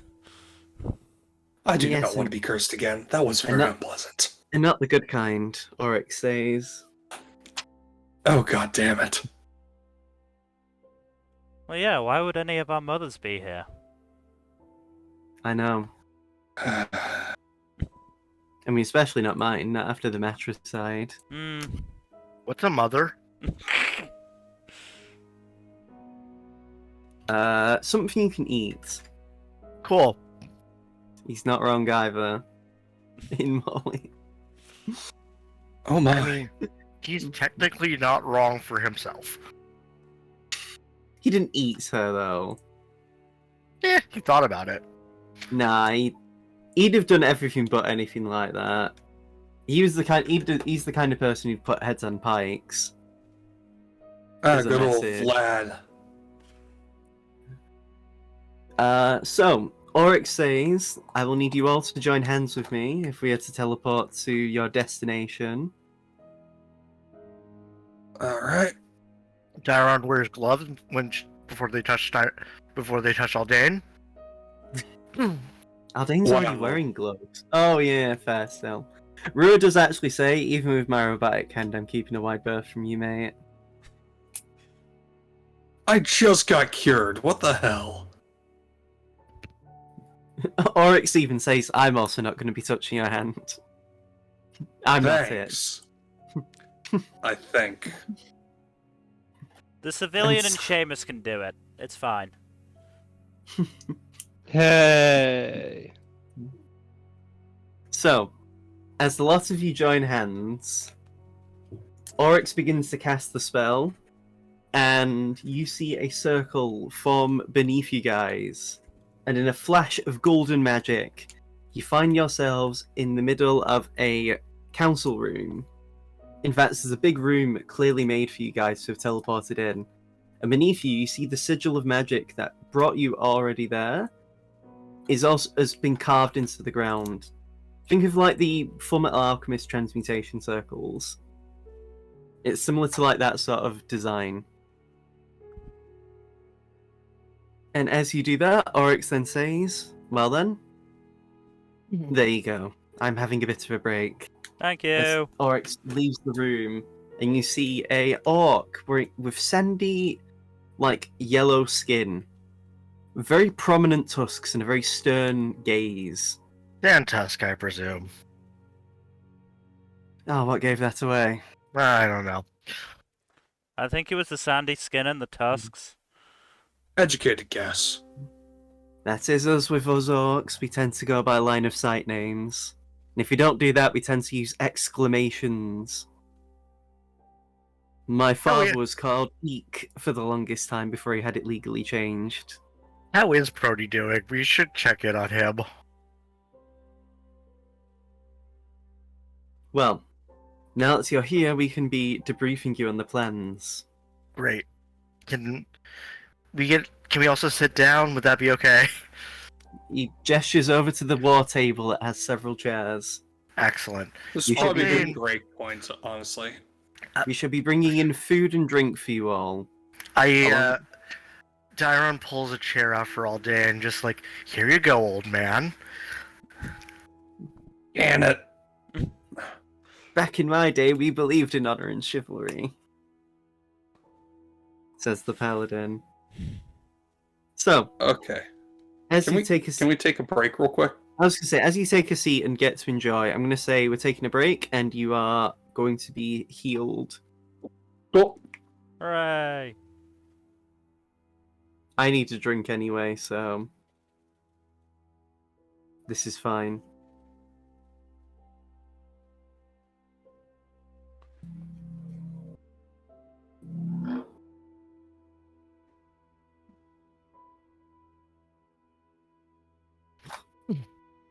I forgot again. Hmm? The new Final Fantasy XIV patch is out soon. Oh, that's right. We can finally find out how deep of a cut is this Final Fantasy IV reference going to be. My guess is that it's going to be intense. Have you caught up to the content? I haven't been playing. Fair enough. Honestly, I've enjoyed the story, but that's mostly also because I actually didn't like the main Endwalker story very much. Hmm. To be fair, it's hard when you've got Heavenswood and Shadowbringers. Yeah. I mean, to be fair, like I wanted to play. I usually wait until the next expansion is out, and then I'll Basically. then I'll just catch up. Every single class that I've used is level 90 now. Nice. I've got every tank. I've got Sage, Ninja, what's it called? Dragoon, Samurai, and Red Mage. Oh, Machinist. Tank's my favorite though. Hmm. I'm actually close to becoming a mentor as well. Nice. I'm gonna spread so much misinformation. I think they actually take away your mentor role if you do that. I know. It's why I'm not gonna do it all the time, but I'm gonna do a bit of foot trolling. I don't know. I've also been roped into doing PvP with friends.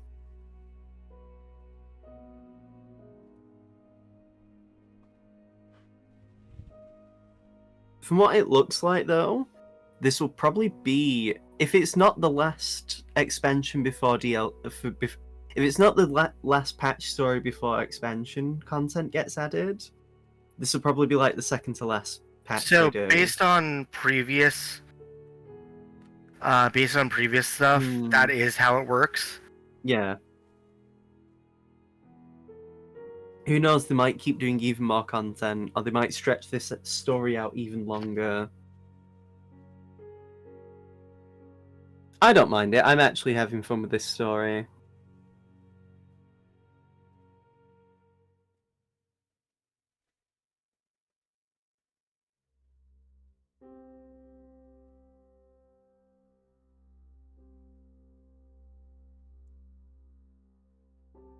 I'm gonna go grab a drink. I'll be right back. Go for it.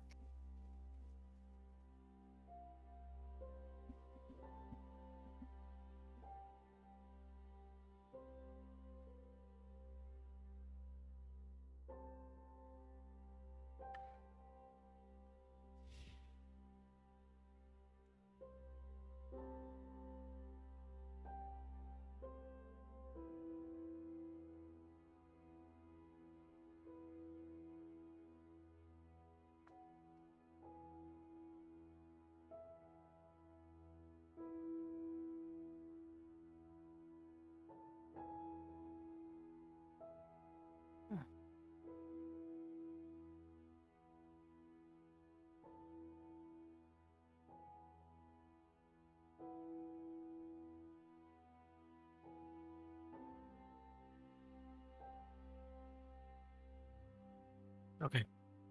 Love you too.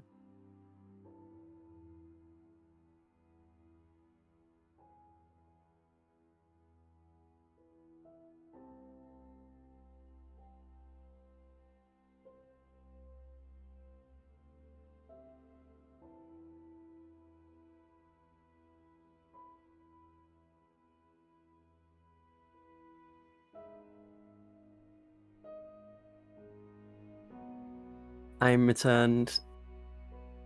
Welcome back. I've just been thinking about something we could do if we wanted to as a stream idea. Mm. Is what's it called? If as an idea, could actually do maybe Final Fantasy 14 or something like that. Because it's a good chill time.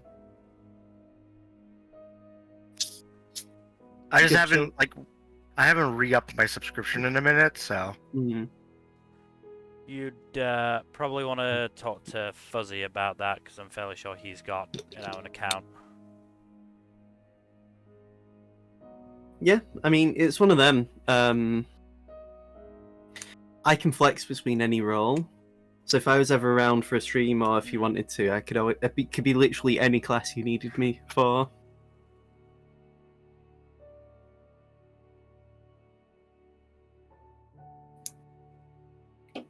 It's one of them. A lot of that stuff really helps when you've got like people who can join you to make queue times quicker.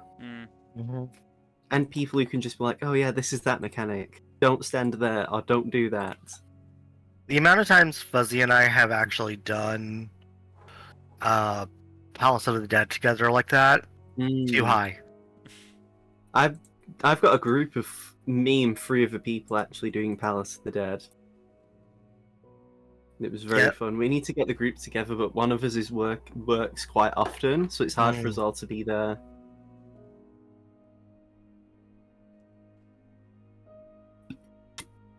I'm actually running my own free company now. Nice. I had to, because the last free company I was in, I wanted to leave for a bit because I had a crush on one of the members in the group. And because she didn't feel the same way about me. We're still friends, but I wanted to leave for a bit just to sort of process my own feelings. Right. Just so there was no drama.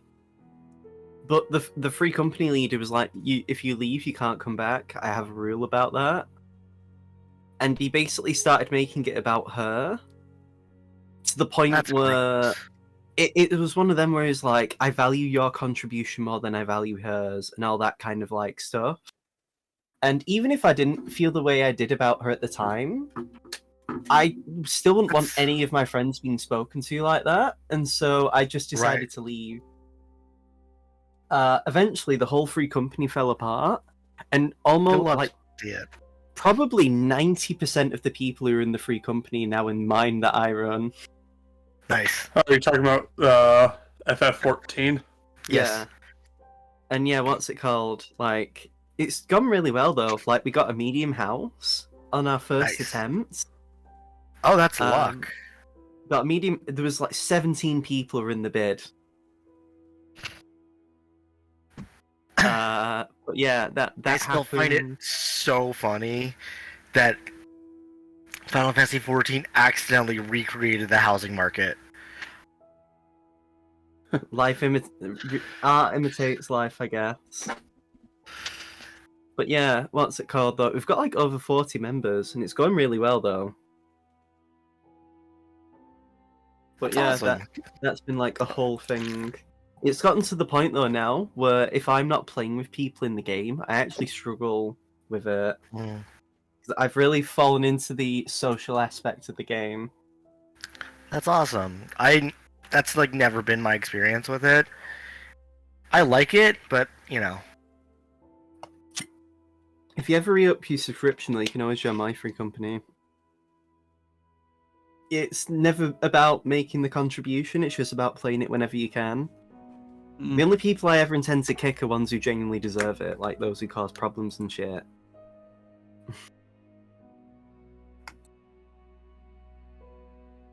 I'll think about re-upping once the new expansion comes out, but I'm going to be busy for a minute. Fair enough. I mean, there's also just plenty of other games that don't require an active payment. Mm. Right. and I just mean, one. I was also I'm going to say also- ones that are a bit easy to get into. I'm also just like, because like by the time they do a new expansion, I'm going to be neck deep in Baldur's Gate 3, Armored Core. Hmm. I need to see a lot more of Armored Core before I even consider getting it. I'm on Not a Armored- neck kit. Not Armored Core. Sorry, I was Baldur's Gate. Baldur's Gate. Yeah. Yeah, that's I don't- fair. Sorry, go Man, ahead. That's fair. Like, I I know what I like about like I liked Divinity. I like CRPGs. Like this is just me kind of falling into the old habit. Hmm. Like I played KOTOR and all of those, so like I think you know. I Go think on. for me, it's down to just the whole. How do I describe it? Just the companions. Yeah, no, that's fair. If you don't like the party, you're not gonna like the game. Yup.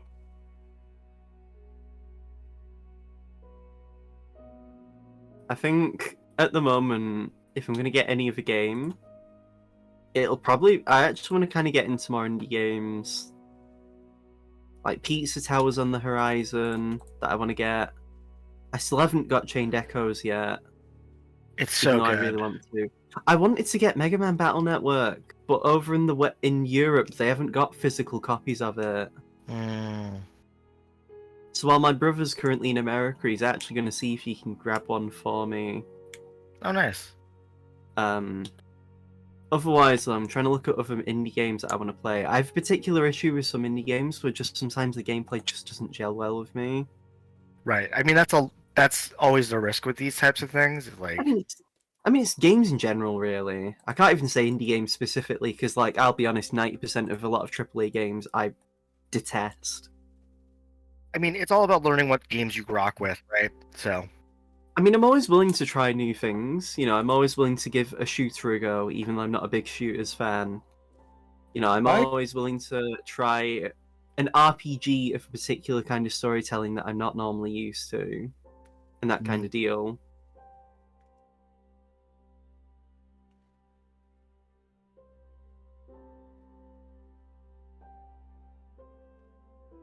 Like I recently tried Chroma Squad. That was a Oh, lot of yeah. fun. Yeah, Chroma Scout's great. I still need to like technically finish it, but it's great.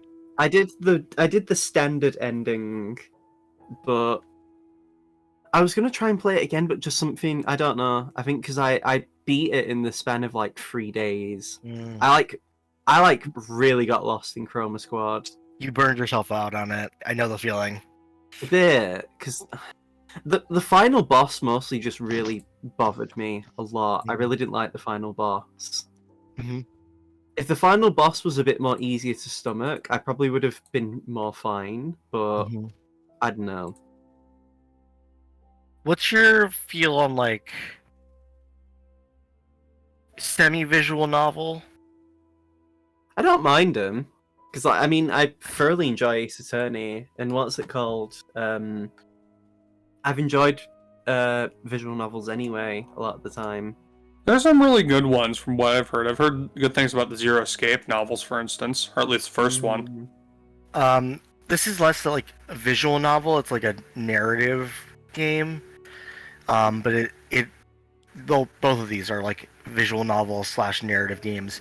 Norco and Citizen Sleeper. Oh yeah, always Citizen think- Sleeper is when you've been chilling a lot. I will shill to the ends of the earth about both of those. They're both Ooh. fantastic.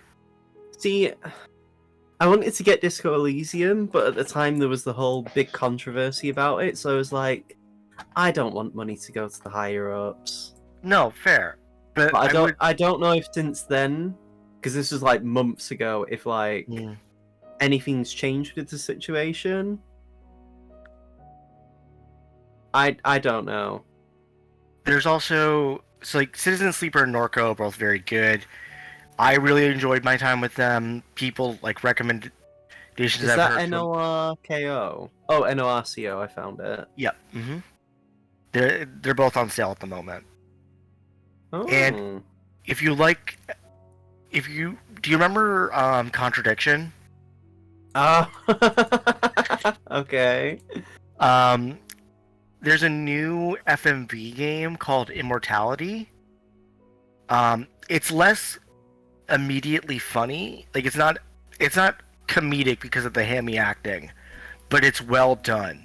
It's like what if someone took an FMV game and made it honest? Like genuinely put effort into making it good.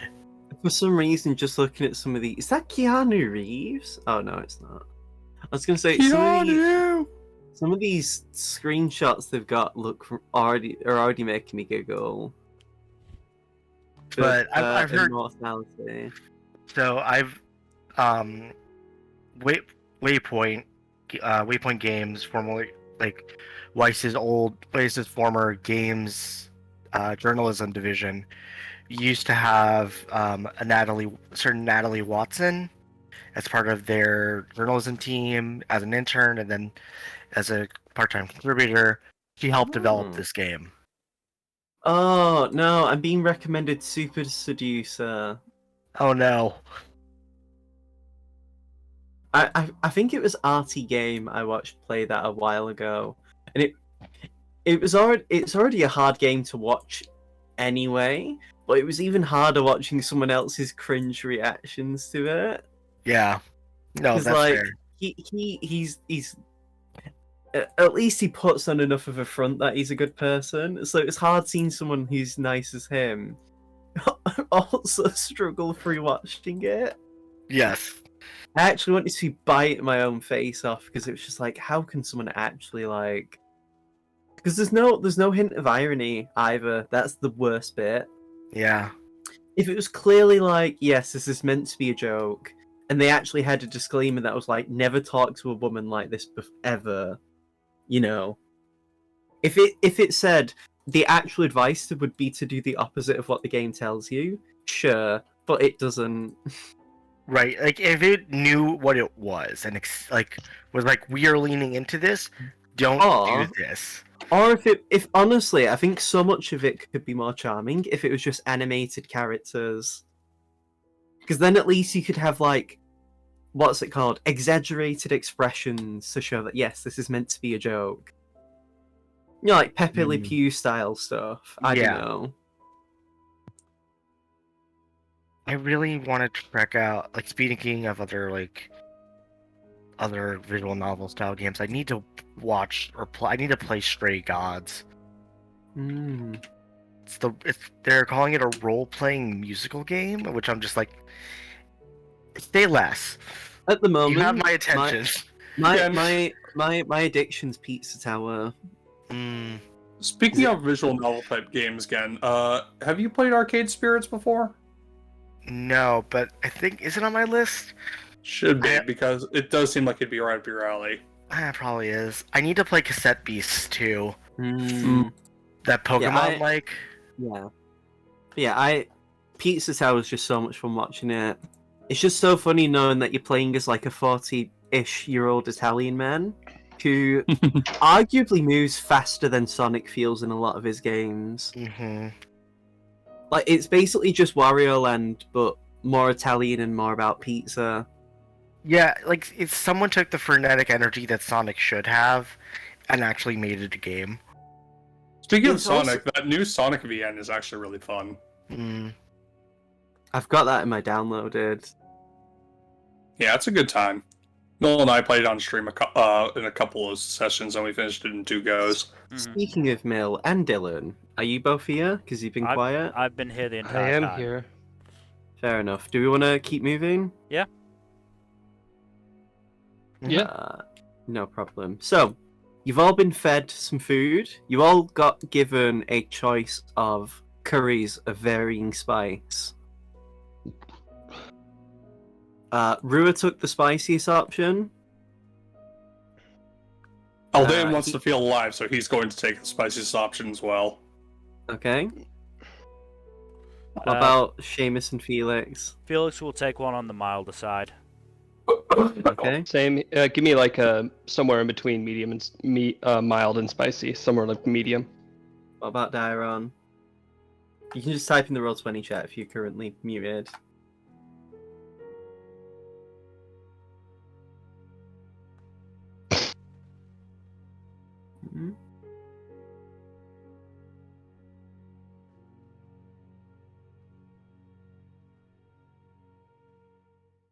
Gen's currently away, we'll just leave their curry.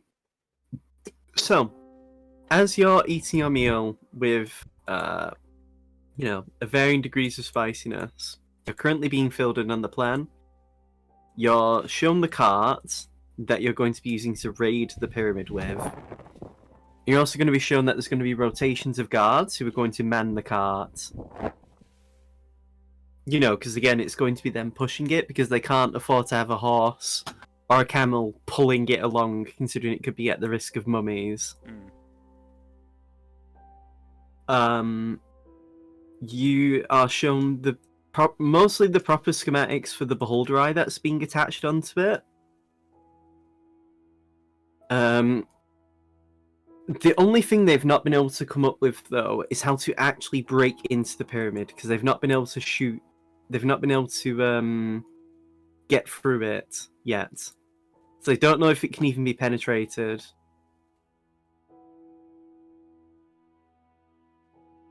What's the description on Dimension Door? Is it like line of sight or?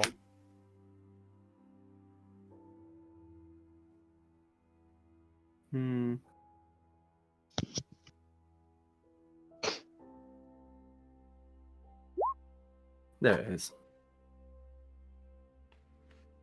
Any other spot within range?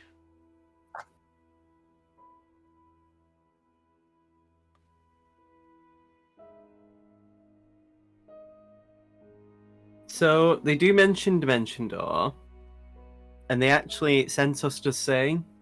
The only problem is the moment we've had people try and teleport there, they've been immediately swarmed.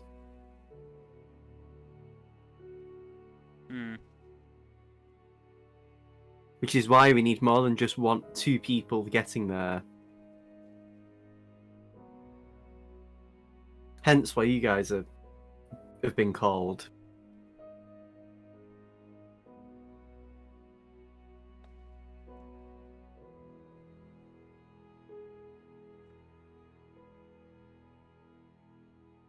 problem is as well, at this proximity, the actual magical barriers can also block any flies from getting nearby. Hmm.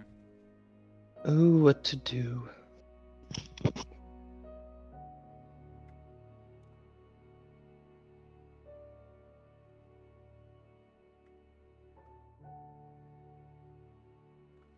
Are there Is any? there anything... Oh, sorry, go ahead. Mil? I mean, is there any like I don't know, explosives? Or are we not? That There's we no guarantee. possess? Yeah, or is there no guarantee that even they will work? We've tried explosives, but again, the barriers are often made in such a way that they'll even slope, Hmm. so that they end up being, by the time they hit the ground, if they don't already blow up in the air, they end up blowing up away from the pyramid. Right.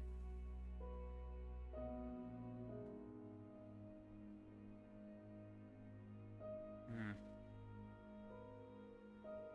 And it's probably worth coming up with ideas to get rid of these barriers, regardless. Hence the point of this beholder eye. Hmm. From what we've been able to test, none of the barriers physically can work when the beholder eye exists. I mean, that's the point. Beholder eyes are anti-magic. What are the odds that our foe is aware of the Beholder Eye and is making preparations against that? Countermeasures, yeah. They're very already likely aware that something has been going out of its way to stop the barriers from sometimes working. But we aren't certain if it knows, and the thing is, even if they do know, that's the point of why you're there to go with the Beholder Eye, to then stop, for you to stop anything that can attack it or intercept it. Mm.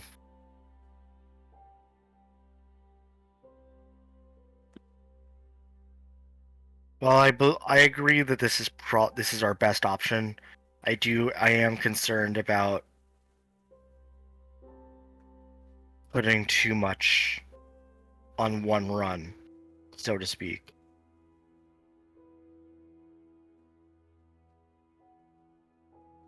What Yeah. are our contingencies otherwise? Do we have any other backups? Any fail safes? What are our? I mean, we all. If we fail, the idea is that we head up north, and what we do is we petition the aid of anyone who can help us until we can get anything else that can assist us. Mm. Oryx does actually bring up a hand as they come back in after you not long after you finish your food, and he just says, "I've done a check of things myself, and from the looks of it, they how do I describe this? That pillar of light you saw was their attempt to shoot me out of the sky." Shocking. Lovely. So they're aware that you're at least in play. I had to, because at one point they actually nearly overran the camp the other day. Okay. So this isn't. Otherwise, we call in Akra Everay and Those are. give him these are- carte blanche and doing as much damage as he needs to make, even if it means we have to rebuild afterwards. I mean, it's very likely you're going to be facing other issues after this, regardless. Potential demographic collapse and whatnot. Mm. A lot of the displaced people have already been moved to the other settlements, and they're already, Okay. aid So- has already been worked to help them to readjust. Okay. Provided we can't rebuild Sandtusk anyway, but they'll need something in the meantime. It could take even years for this place to be rebuilt. And there will likely be issues with people wanting to come back anyway, but Yeah. that's a problem for later, I suppose. They can't come back if this town's completely overrun by zombies, so... Exactly. I guess more to the point, it's always best to assume a plan never succeeds. What is Where does So- plans A1, A2, and A4 sit? If you get my Well- meaning. Well, if the initial run gets scuppered at any point, the idea is that the soldiers that we have would do their best to effectively make a hole in the enemy's defenses for you to punch through.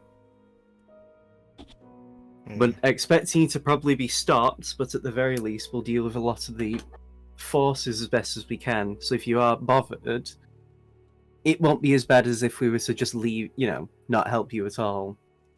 Okay. We I look have at- a lot of the element of stealth on our side, and he pats his chest. A lot of us orcs grew and had our skin naturally change to blend in with the sand. Right. And we've done extremely well with sneak attacks. So it's not. So there is a level of. This isn't an all power. This isn't an all seeing enemy. This is just an annoying one. Well, at the very least, they can't seemingly weaponize any underground creatures. A lot of the mummies that have risen from the ground have been made from already dead people. Okay. I guess another final question, and this is more to the rest of the group. When we were dealing with, what was the beast called, in Tenoyama? Dragon turtle. The dragon turtle. How long were we in there? Good question. Because that can change a lot of the calculus going forward.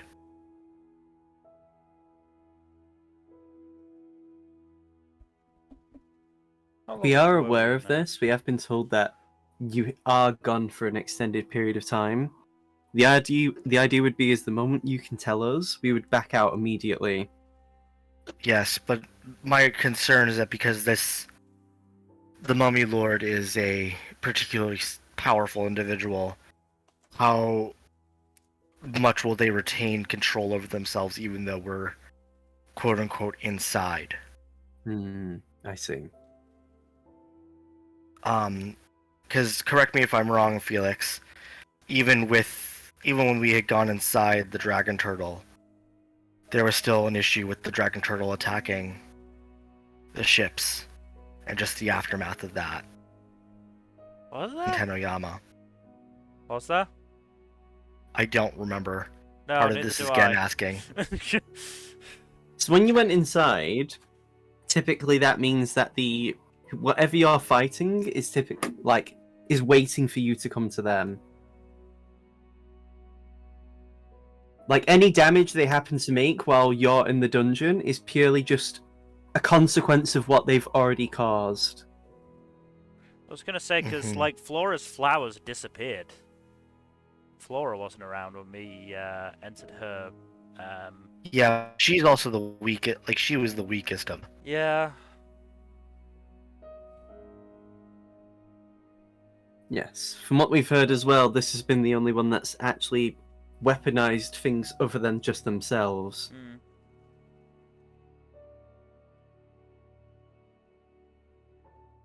So I would make the assumption that the mummies are gonna, keep wandering around, but I don't think the Mummy Lord itself would.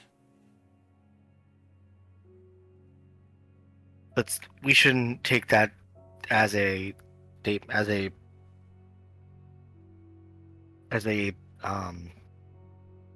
what's the word I want to use here? Guarantee. Yes. Thank you.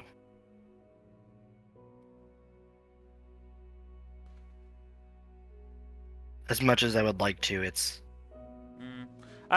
we shouldn't. We can't assume anything. I don't think it'll be able to be in two places at once. Hopefully not. That would be my guess. It would be strange for it to be in two places at once, and I don't think that lines up to our past encounters. Yes. But in many ways, because of how strong this thing is, potentially a lot of the old rules may not apply. Mm. Hmm.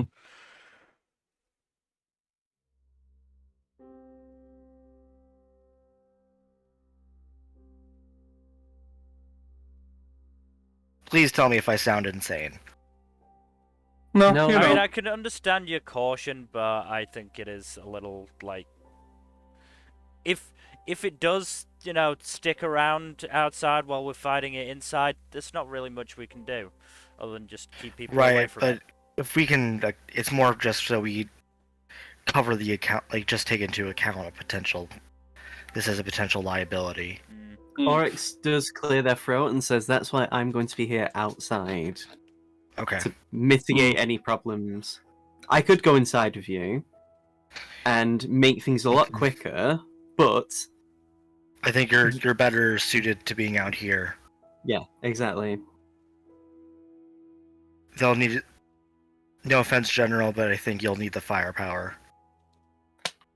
Sandtusk shakes said, "There's none taken. Oryx has been a great boon to us.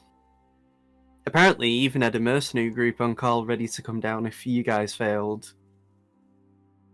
I'm not sure interesting. how helpful they would have been. They seem more focused on contracts, if I am honest. They were doing a lot of bickering. Meanwhile, just Just suddenly switch over. Pisces is half voring a dog as Juniper and Arthur are arguing over how much money is being shared. I'm really glad this has turned into Juniper and Oscar just being the most asshole people. Meanwhile, Pelias is trying to get Pisces to not eat the dog. Nope, Rick, stop it. It's bad. Yeah, Rick it's is like when you tell a Rick dog is- to get the food out the mouth. Brick just handed the dog to Pelias.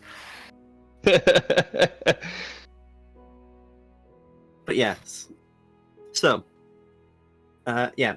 Brewer does say as well, I have something that can actually deal with the barriers as well. I don't want to play my hand too much yet, just in case we are being watched, or I don't know.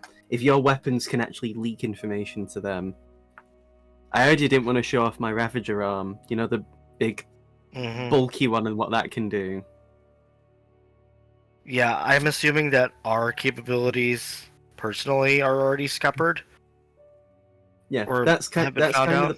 that's kind of the point of me having come in to help you guys. Is since I've been gone, I've gotten some new tricks that aren't public knowledge, which should hopefully help.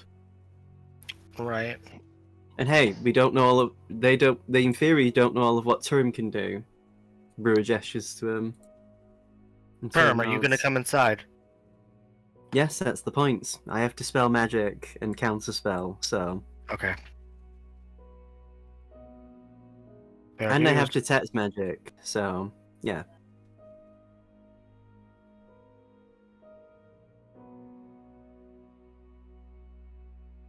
If we absolutely need it, I can turn one of you into a Tyrannosaurus Rex and have you wreck house and punch a hole through that way.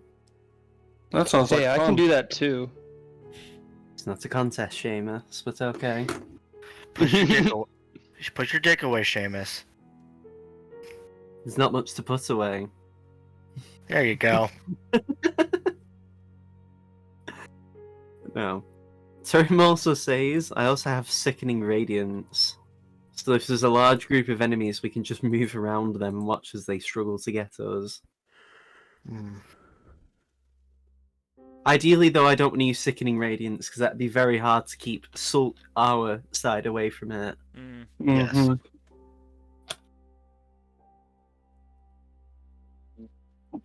That's more of a last resort, though. Okay.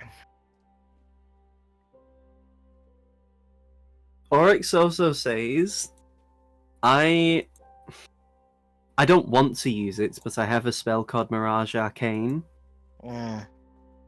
that can temporarily transform the land into a different kind of terrain. The only problem is, none of the soldiers in Pahala are used to fighting on anything but sand, so it would arguably be more of a hindrance to us than it would be to them. Right. Let's mitigate any risks.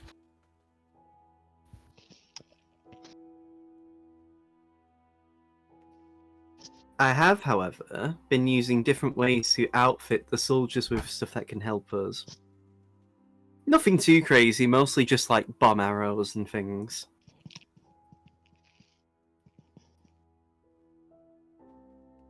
Or, fire-tipped arrows.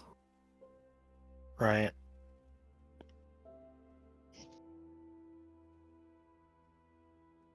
Hey, if need be, I can always give one of you Dragon's Breath, and then when you turn into a T-Rex, Mm-hmm. that'd be really cool. Honestly, Although at that point, I could just turn you into an adult gold dragon. yeah. Though fire-breathing T-Rex does sound dope as hell. Mm. It does.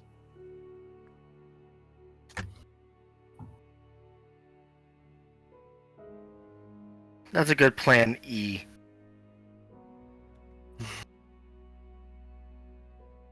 Yes. Sandtusk does cough, like clear his throat and just say, but yes, we have no shortages of backup plans. Good. The thing is, though, it is unfortunate that we have to rely on you so much, but this plan is based on the idea that we can't afford for you to fail. If you fail, then we don't really have anyone else who can handle the weapons. I mean, to be fair, that's kind of been true every other time, so... This If isn't... you this fail isn't anyway, too Rod... much. Yeah, sorry. I mean, look, it's less... Yeah.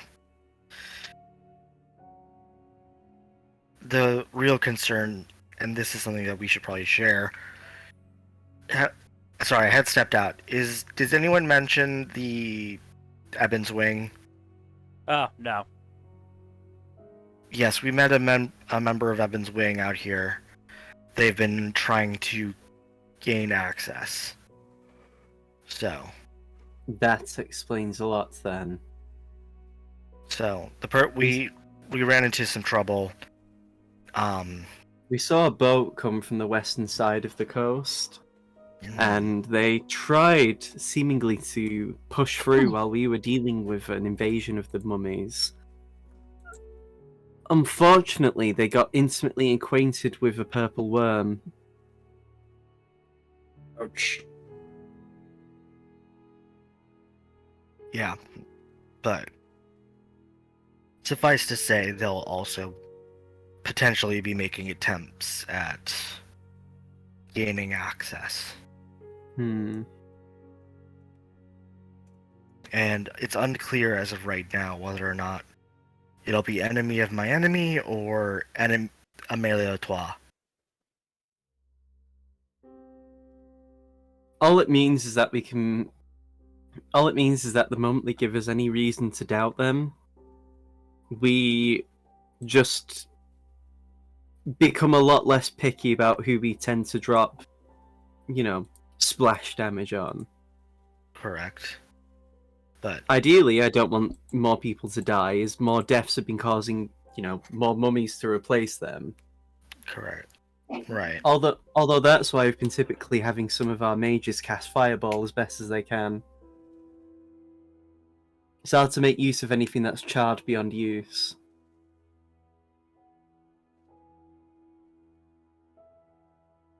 Alright. That's all my questions and my concerns. Does anyone else have anything they want to bring up? Not off the top of my head.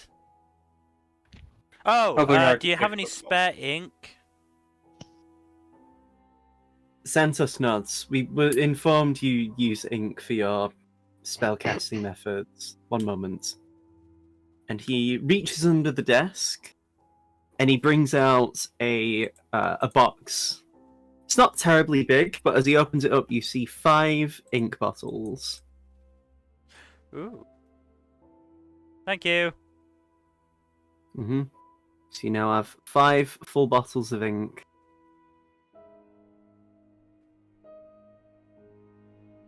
This is the most we could spare. We do need to write letters of our own after all.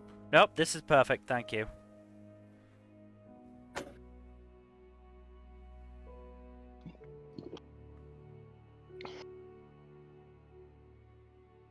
Do the rest of you have any concerns you want to know that you want to ask about? Like I said, I've asked mine. I think we're okay. Should be good for now. Oh, actually, the cart we were going to outfit you with has vials of oil and also matches, so you can have your weapons be on fire if you need to deal with mummies. Ooh. Dang. It's a fun idea. We were going to try and commission a flame tongue, but a lot of our materials were damaged or lost along the way. Oh, that is unfortunate. Yes. So I hope these, fiery weapons can suffice.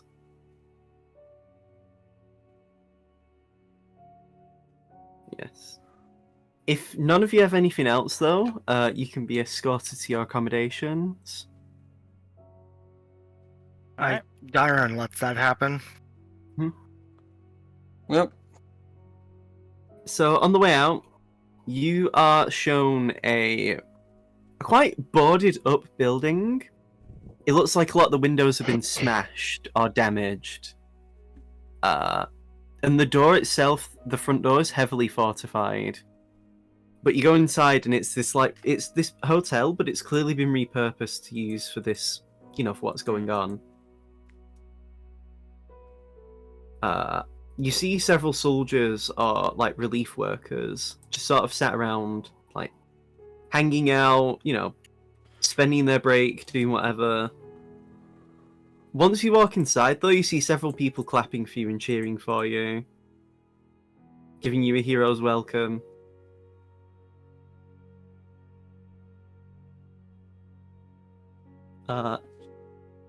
As you approach the desk, the lady at the reception actually says, "Oh, are you the group from Torrent? The city, not the person?"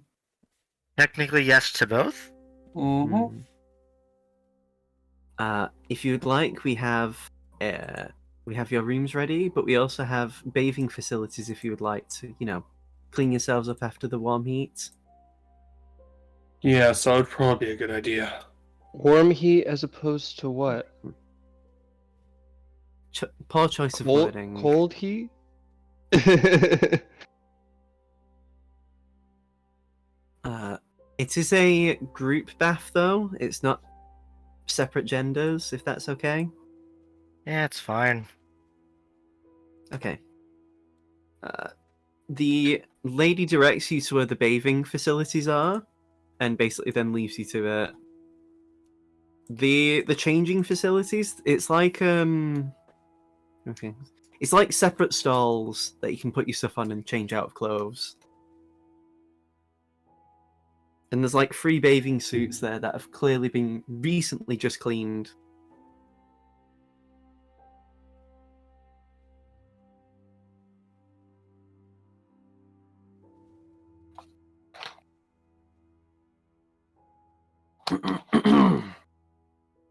Are they Sorry about that. required? Because Felix is fine going nude. There is a no nudity policy. You do see a sign that says so. Right. This isn't an onsen, unfortunately. Weird, different customs. Xenophobic Felix is the best Felix. Didn't say bad, just said weird. I didn't say xenophobia is bad. I mean, it is, but In some cases, xenophobia is understandable. In fantasy settings, that is. Yeah, but I mean, this is a fantasy setting. Like I said earlier, Exactly. law enforcement No, are actually useless and not corrupt.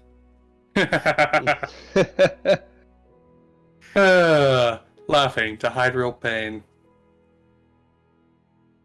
You know, imagine someone like Rua in real life. You know, a leader of a country doing the things he does. Impossible, doesn't exist. Yeah. I'm just imagining the meme of Jonathan Frakes every time he's saying no or it's fake. Total fabrication. That show was. I remember when that show was an actual thing. It was great. Which show now? Unsolved Mysteries. Oh yeah, Ah, yes. didn't happen. Not real. Entirely. Pure fantasy. Anyway, I think Dairon just gets in.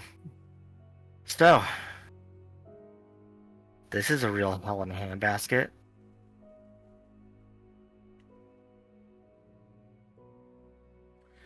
At least Aldane's curse got healed.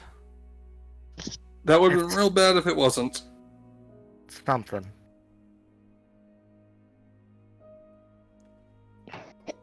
But more to the point, I'm just glad that we made it here. Hmm. Hopefully, seems like they could use the morale boost. It feels like it's The taking fact that weeks. we're a morale boost kind of says a lot, though. I mean, we shouldn't sell ourselves short. But yeah. I don't know. You guys are all awesome. I'm just kind of along for the ride sometimes. You need to use haste more. You right? I am absolutely gobsmacked that you refuse to use haste. It is just baffling to me. Oh, I love it. Thank you, Felix. Thank you so much for that. That really and just I'm got just me off thinking guard. back, like earlier in the fight, I was like, "What the fuck should I do right now?" And You haste could have didn't even hasted come one to. of It didn't even come to mind, and I was looking right at my spell sheet too. Maybe Seamus needs enemies abounded more often, but dumped in the middle of the enemies. Jack, next time you I could visit cast it on myself. Jack, next time you True. visit Dylan's apartment, I want you to get a big piece of A4 or A3 paper, write haste on it in big capital letters, and just paste it onto his computer screen. That I is a won't be at good my idea. apartment for too much longer. I am going to be moving back down Hmm. to Orange County pretty soon. Nice. So, as you're sort of chatting, you do notice Rua isn't there yet. And you notice him sort of arriving, and you actually see what he's like shirtless with now his arm. So, we've all seen Full Metal Alchemist, right? Yep. Yeah. Yep. So Edward Elric, Dylan? basically. Yeah, Dylan? of course I've seen it. It's one of my So it's favorite animes of all time. It's kind of like Edward Elric, where because you've never seen the upper right arm properly, but it's like this. I mean, an upper right arm anyway is typically cylindrical, but it's Mhm. like it kind of looks like a normal right arm, but there's like these like lines and circuitry kind of like forming it, and where the shoulder and the arm meet, the mechanical stuff kind of is around the shoulder, and the sort is like where his arm would meet, and then it sort of like almost fades into part of his like skin, and you can tell he's kind of bulked up a bit since you've last seen him. Like he looks in shape. Not only that, but as you see him sort of get in, you see his back, and he actually has a tattoo on it. It's a Like a Yakuza style tattoo. kind of. You know how his granddad like had a silver dragon on his back? Mm-hmm. Like Rua's is an uncolored dragon. It's just the outline of everything. But whereas his how do I describe it? Whereas his granddad had a dragon that was looking how do I describe it? Compared to the dragon that was looking upwards, this one's looking straight ahead. Not like forward, but more like a level gaze, as if it's meeting eye level with something. That seems more appropriate to Rua. Whereas Akro's almost looking upwards, his was looking upwards. This is more like, again, eye level. But yeah, it's also uncolored. The only color is just the black outlines of everything. So, what were you guys talking about? How Seamus can actually be useful. Hmm. And also, kind of how terrifying it is that we're the morale boost. Mm-hmm. I mean, what do you expect? You know, you did ever since you dealt with that international incident, you've only been getting more and more accolades. You I know, you don't dealt want the with, accolades. I just want to like be alive, bro. you know, you dealt with them flowers. I was there when you dealt with the dragon. You also dealt with that other dragon. How many dragons have we dealt with? Jesus. You know, we More than probably knows. we invaded the Ebony Imperium and lived to tell the tale. You know, we had you to guys flee. you guys have fought the cult of the Tarrasque.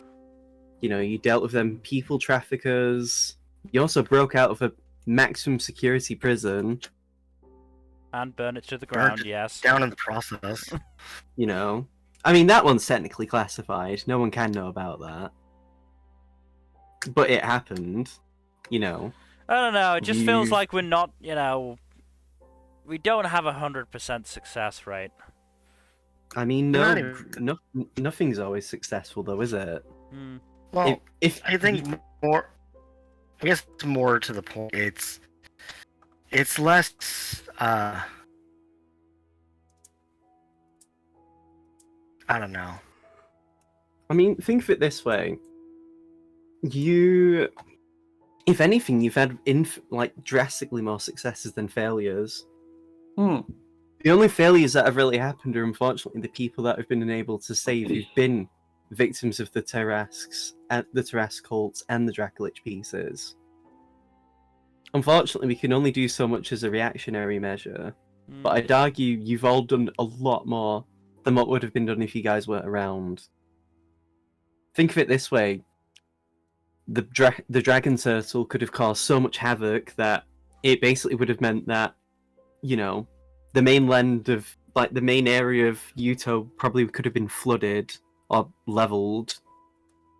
You know, the plant life of Cordis probably would have been forever tainted to the point where agriculture could have been ruined.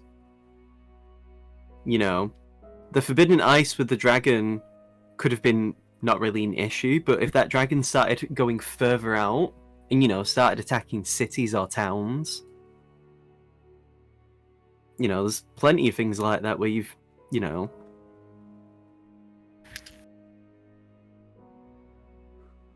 You've done a lot. I mean, there's nothing wrong with not, you know, gloating about your victories, but there's nothing wrong with appreciating the success. Think of all the people whose lives you've saved, including me. Never really thought about it that way. It's a good perspective. Whether you believe it or not, you guys are heroes to people. And it's not about whether you believe yourself to be the hero, it's whether people believe you to be heroes. Indeed. Well, thanks for that little pep talk, Rua. As like Seamus is wiping tears from his eyes, like, thanks for that little pep talk. There's just one issue with that. Heroes What? have names. We don't have a group name. It feels weird without one. Feels like we can't officially take the title of heroes without, you know, them being able to say, you know, group name, heroes of wherever we are. Heroes of place and or time. I mean... So I was... You know, while I was in rehab because of my arm, I was reading some old documentation of the country that used to be, that before Cordis was given its name. And the king's most close guard were known as the Royal Guard. Imaginative. You know, I mean, instead of two separate words, it was, you know, one word. Makes sense. You know, you don't have to go with that, but you know, something wrong with reclaiming such a title. And to be fair, that was apparently used before the corruption really took root. Mm.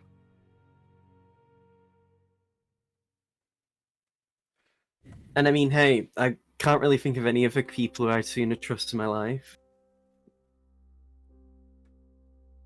I mean, again, you don't have to use that name, but it's always a suggestion.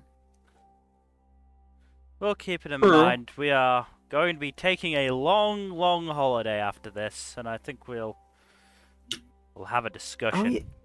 Oh yeah, you're house owners now, aren't you? Yeah, we're gonna Yep. have a long, You can involved discussion about this. You'll have to use your money to furnish it. Yeah, we've got money. We stole a lot from the Call of the Trask. I mean, They won't be missing it. We steal a lot of money. To be fair, Just most of in the time general. it's from people who won't be needing it. I did actually redistribute some of the stuff from the cult afterwards, and I gave it to those people who were captured. You know, so they could actually start a life. Mm. That's good. I've been doing a lot of stuff like that. You know, bringing people back into society, and also trying to rework society for that matter. Yeah. I mean, to be fair, thankfully, Cordis is a place where a lot of people come to actually be good people and do good things. And it also helps that Kolodniopol and Tenoyama are quite similar in that regard. Mm-hmm.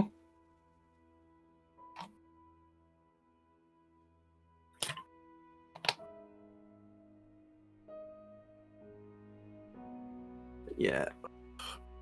It's so weird, though, having a missing arm. I mean, I was ambidextrous before, but it's still... I tended to write with my right hand, you know? Mm-hmm.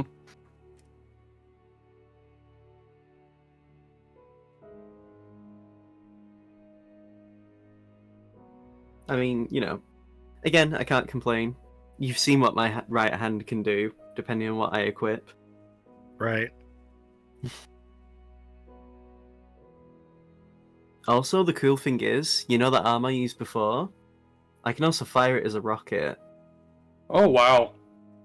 If I target someone, that arm can just repeatedly start attacking that particular person. That's pretty neat. Yeah? I mean, if I still get hit once, the arm prematurely explodes. That tracks. Also, if I do this, and he uses his middle finger, but obviously with his left hand, because he doesn't have a right hand to actually use right now, I can also prematurely explode the arm.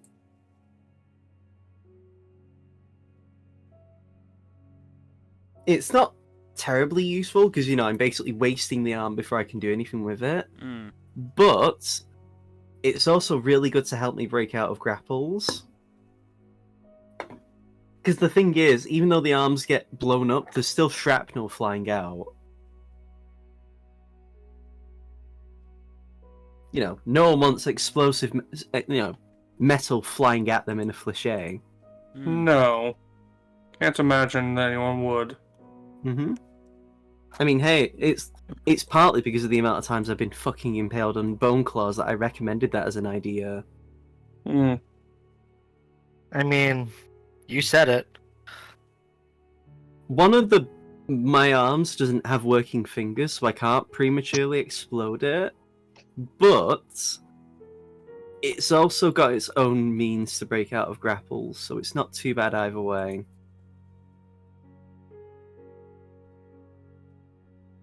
But still, I want to keep my cards close to my chest with them. The less the enemy knows about those arms, the better. Or our enemies in general, really.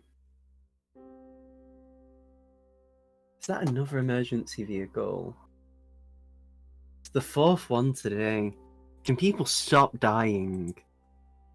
No. Damn. Unfortunately not. It's the circle of life.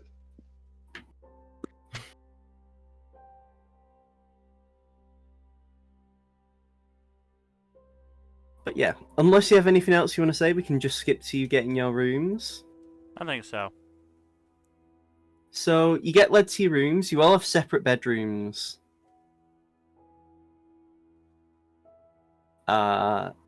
Each room has a nice desk. It's got a bed. You also got a nice window overlooking some of the, damage of the city.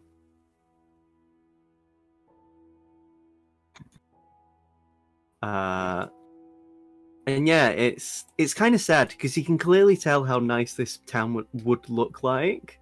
I mean, you've seen Torrent, and Torrent was beautiful. Hmm. It's a shame. But yeah,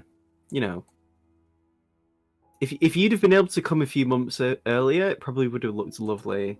Considering how bustling the place, again, how bustling Torrent is.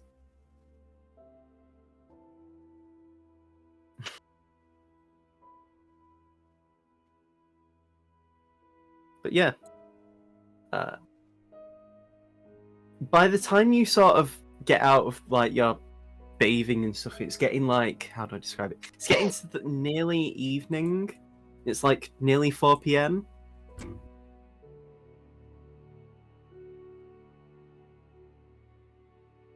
Okay. 5 ambulances now.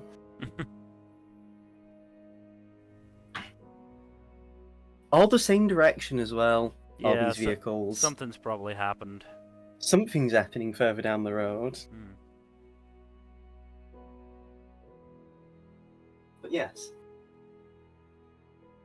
As you're sort of... I mean, you can visit each other and talk to each other or do anything else, but you're given free time to just sort of do anything you need to do. Felix will set to refilling his magic ink bottles with the regular ink. Okay. What does Seamus do? Just in the meantime, Seamus is tuning and strumming and practicing on his instruments, making Fair sure enough. everything's in order. All his foci are good, and also checking on indignation. What does Aldane do?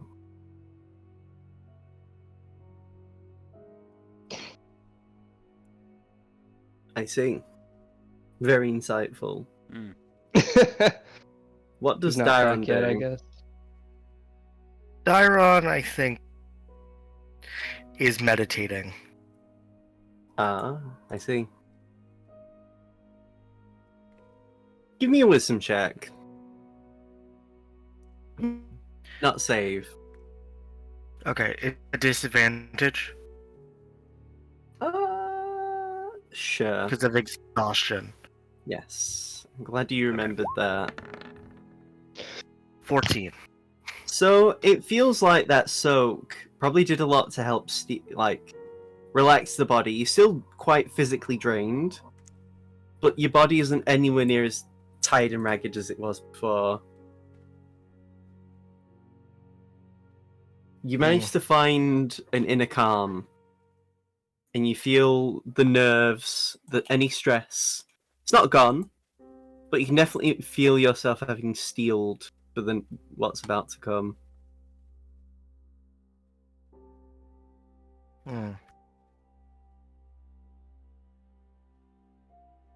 I think Dairon starts saying a little prayer, says a little small prayer to Seiryu. Mm-hmm. I take it Jack still isn't back. That's fine though. Head. So, as time goes on, actually, let me just check.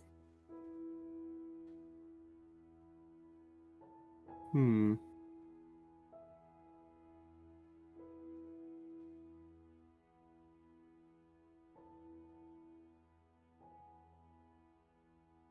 just looking at something. Okay, that's fine. Right then. During, as you sort of are relaxing, you all get a knock on your door.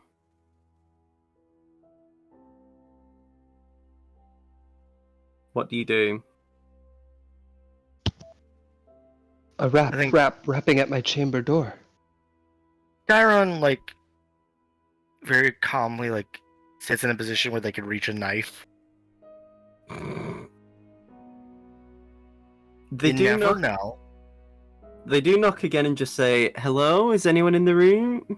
It's for Oh. food." Dairon grabs the knife tighter. What they want you to think. Felix gets up and opens the door. Felix, you see a like hotel staff, and they basically give you a list of food, and just say, "When you're ready, we have the diner downstairs if you want to get some food to eat." Thank you. One of Thank us is currently not moving or responding, but I think he'll sort himself out. You're all in separate rooms, so you don't probably Oh. know what's going on with Dairon. Oh, Like I Oh, said, are this the- is separate rooms and Yeah. knocking on each of our doors. Okay. yeah. This you actually look further down, and you see different staff members at each of the doors. You Uh, already see Rivers like having a chat with one of the staff members. Don't worry about the other rooms. I'll handle that. Don't want They any give you a bow. don't want any accidents to happen. hmm Yes. Thank you for this. Dairon, you hear another knock at the door.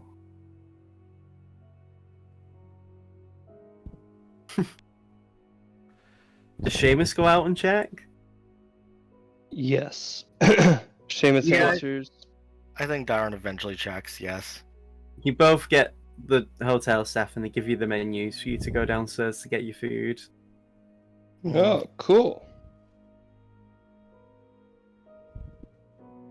It's more just a matter of you getting it now, so you can decide what you want later. That's kind of the intent. What they're doing.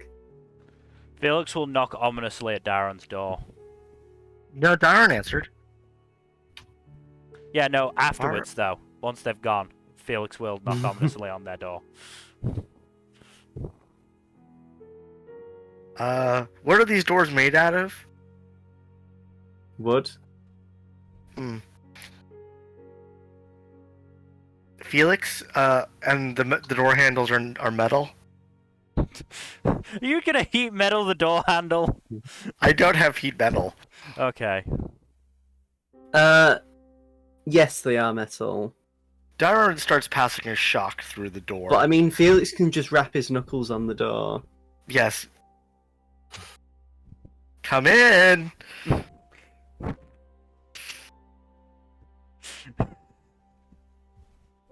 Terrible. You're gonna damage me. If you say it's you, I'll not do it.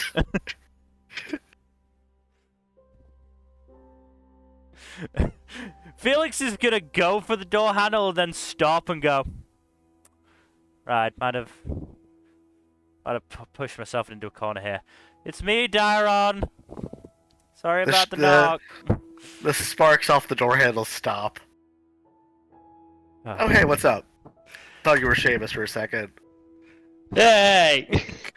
Just wanted to make sure you didn't kill any of the hotel staff by accident. Oh, I wouldn't do that. Just Seamus. I thought you were going to say you wouldn't do it by accident. No, Never. not even by accident. Dairon doesn't Never. kill service workers. It's never an accident when I kill people.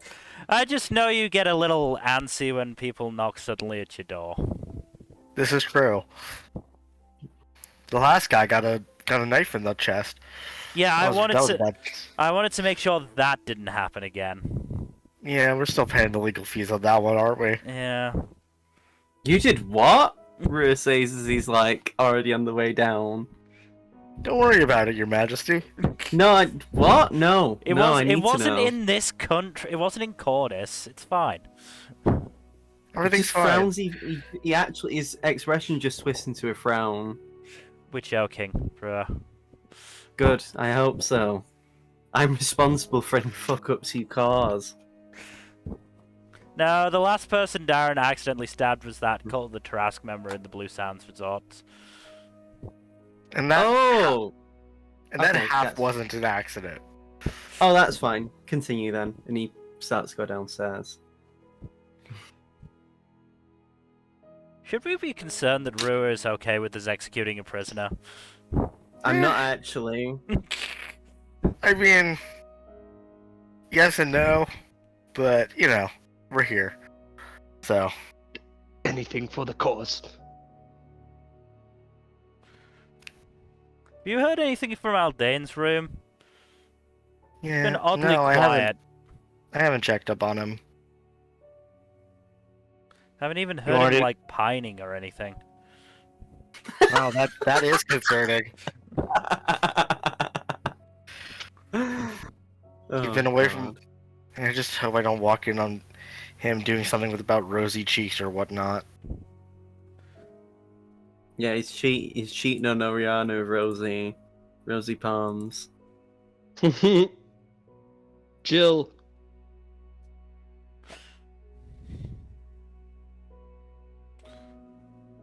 Okay, I'm not But smart yeah. enough to come up with a way for Felix to be, obfuscating stupidity about that. Just imagine that I did.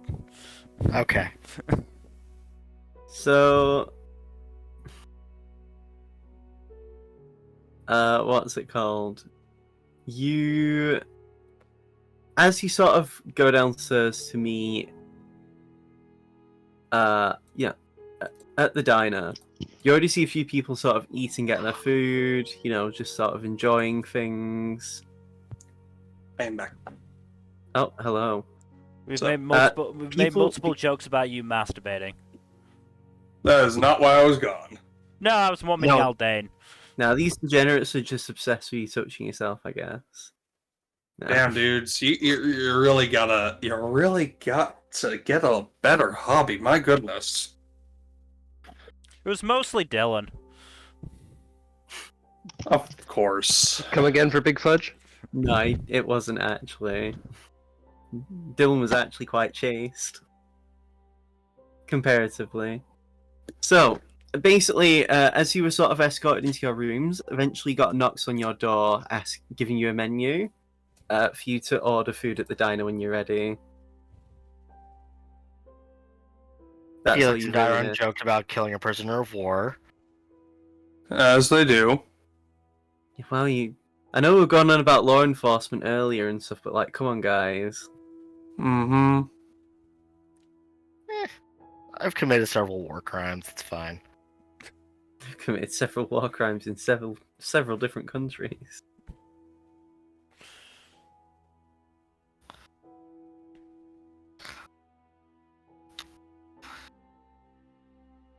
I'm on the terrorist watch list in 3 different countries. I've said it before. Dyron's not a good person. They're mostly a good person, but not actually. Yep. Sounds about right. So, I assume you all go downstairs? Yeah. As you go downstairs, there's a few different people in there, sort of eating food. You do see sort of, how do I describe it? It's like a buffet of food. If you needed anything specialized, though, there is the counter to actually order stuff, but otherwise there's just general, like, food you might find at, say, an Indian buffet. There's a couple of, like, starter curries, nothing too spectacular. Don't make me hungry, Kaido. Man, it's been a while since I've had an Indian. No, it's nothing nice. It's only, like, really just a korma. Again, I am brown. Or, a, what's it called? Tikka masala.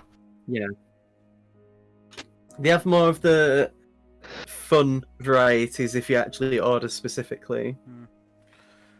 Then we'll get some spicy curry and some naan bread. You do also see, where is it now? Where's the other thing that they've got? They've got a few different varieties. Like, they've got a few other things like tachin. And there's like bits of meat that you can make your own wraps with, like shawarma wraps. Ooh, shawarma's good. And what's the other thing they've got? Because I did a bit of research on different varieties of food. Tulumba, I think it's called. Yeah, Tulumba. They're like what's it called? It's the kind of like churros, Tulumba. But they're more soft and soaked in syrup rather than like crispier. But yeah, there's a variety of different foods anyway. Hmm. You do see Rua going immediately to the counter and asking for the hottest curry they've got. Like, he actually asks for one by name, and he looks very dejected when he finds out they don't actually do it that hot. Mm. Like, it's like someone's just like told him he's only got 6 months to live. Don't worry, Ro. You've only got 5 months to live. You actually see him try to rub his. You actually see him try to like, what's it called? Run his hands through his hair, exasperated. But he's using his right arm to do it, which has nothing attached. And then he does it with his other arm. It's like, God damn it! And then he's like, fine, I'll order this. And then waits for it at a table. You okay, buddy? Just wanted some good food. I like spicy food.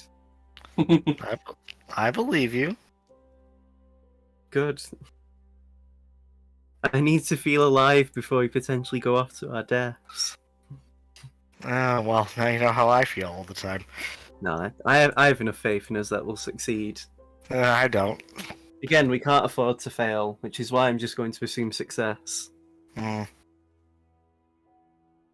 You know, some people are actually doing bets on us. Oh, do we have a Deadpool? People, not here, but in other parts of the world, like when I was traveling with my granddad, doing my rehab, people are actually putting bets on if you guys could succeed. What's the current odds? Depends on where you go, and, you know, not even just in country to country, I mean people to people, there's different betting groups. Mm. What's the general vibe? Hopeful, surprisingly. Interesting. We're as ragtag as they get, honestly. So I'm surprised. It probably helps that a lot of the country leaders have their faith in you.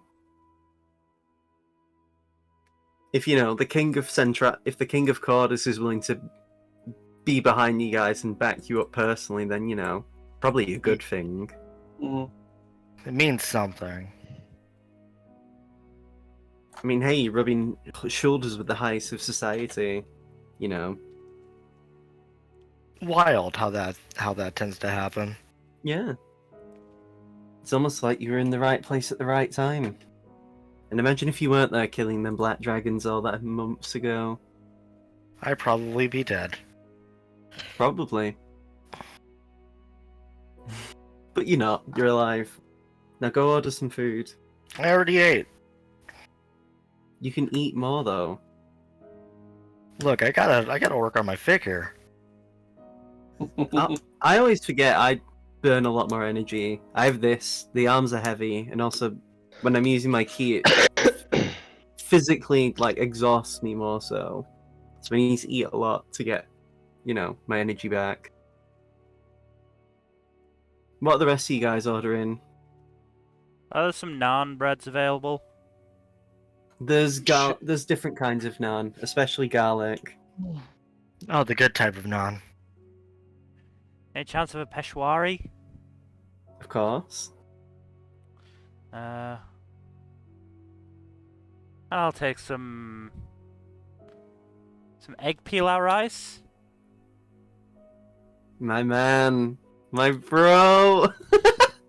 I'm gonna Yeah. be brutally honest, I've got an Indian restaurant's menu up. But yes, there's a lot of like different stuff you can get anyway. Hmm. It's not just specifically like Indian cuisine. That's a bit of it, but there's other different kinds. Like there's different Persian menus as well. In fact, one of the recommendations is the Lubia Polo, which is basically it's a rice, green beans, and usually beef or lamb. That sounds good. It's quite I've had it before, and it's quite light. It's one of them where if you eat a full plate of it, you will feel satisfied, not full. It's like you won't feel awful after you've eaten it. Let me see. I have a photo of it, actually. Like an actual photo I've taken of it, because it's really good. But yeah, I love Lubia Polo. It, like, fucking slaps. There we go. I'm going to post it in general chat. I think I'll download that. There you go. Post it in general when it loads. Damn, my camera's good. Damn, my camera's good for that quality. Yeah, there you go. Looks pretty good.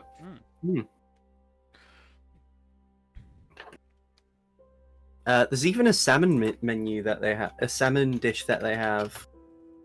Again, Persian salmon, which this is the salmon that I had. As an example of what you would be getting. Because, you know, I do love some good food porn. Is it going to load? I'm going to cry.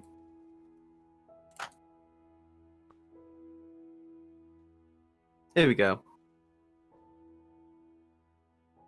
But yeah, again, there's different kinds of things. Like, that'd be the salmon you'd have. The rice.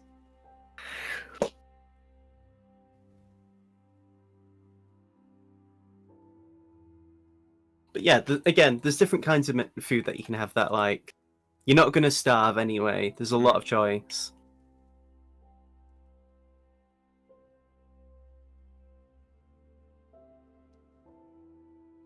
Aldane's going to have something very protein heavy, for sure. Of course.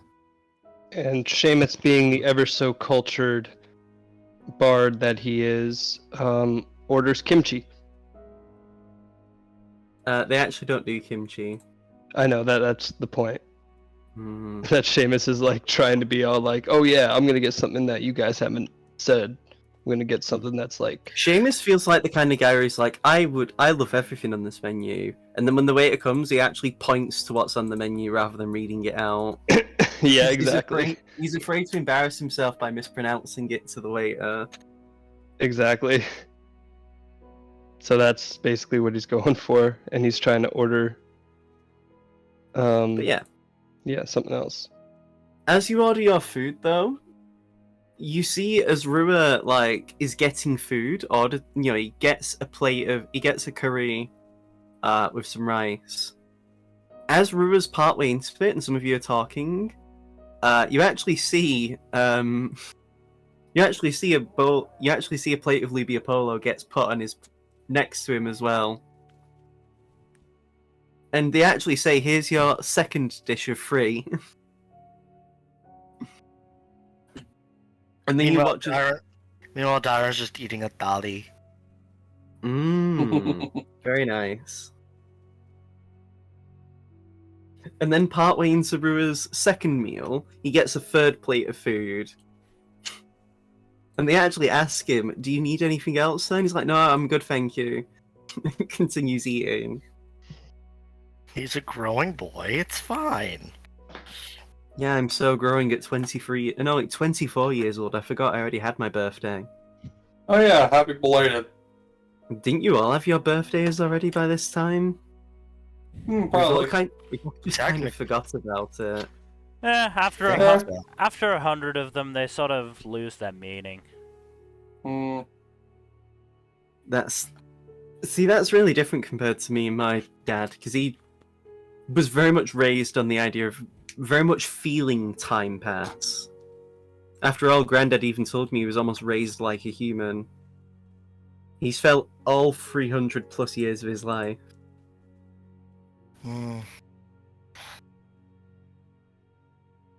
I don't know when my birthday. I don't know when I was born, so. Don't you have a loose idea of your birthday? Like when you were found, at least? We just kind of all assumed. All us orphan kids kind of just took one day. I see. So what's your I think day? it was. We took end of the year, I think. Yeah. Well, makes it easy to remember. Also, all of us had our birthday on the same day, so that makes it easier. There's been a lot of gifts for one day, though. Yeah, I sort of assumed that was going to be the response. Oh, I see. Yeah, we were kind of homeless. Yeah, fair enough.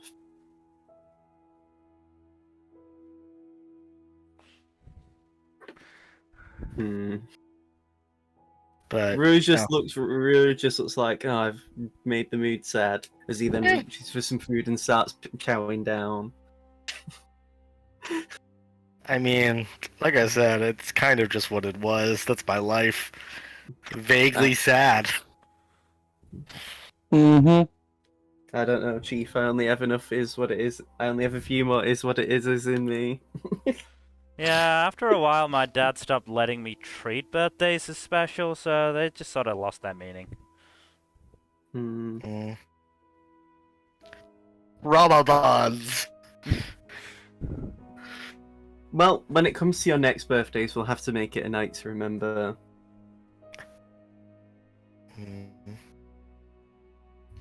I'll make you guys appreciate your birthday, whether you want to or not.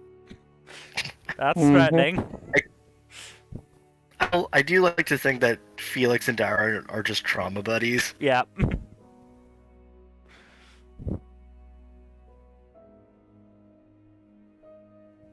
I mean, hey, what's it called? You're surrounded by friends, people who appreciate you. You have plenty of reasons to You'll have plenty of reasons to appreciate your birthday. Yeah. Regardless. I'm just looking forward to a break after this.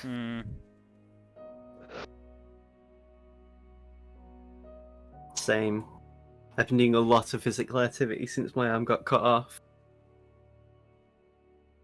I could use vacation at Blue Sands Resort.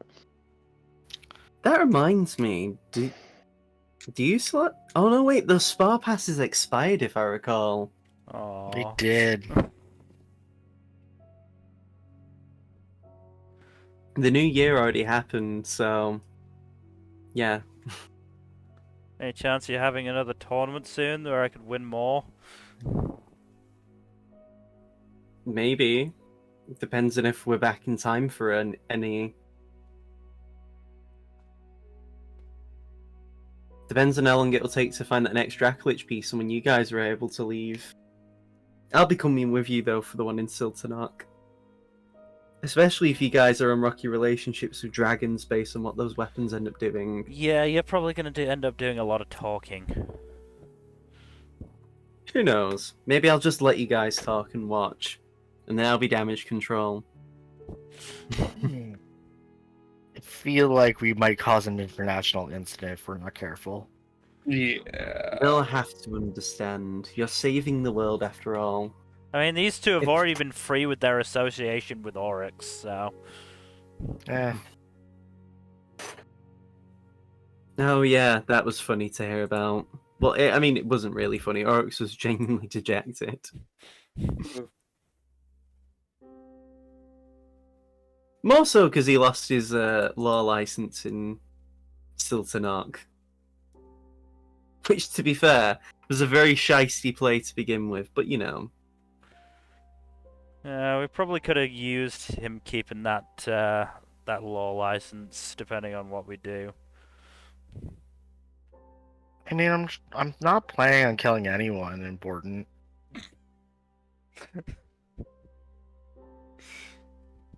Dairon. I said no one important. Dairon.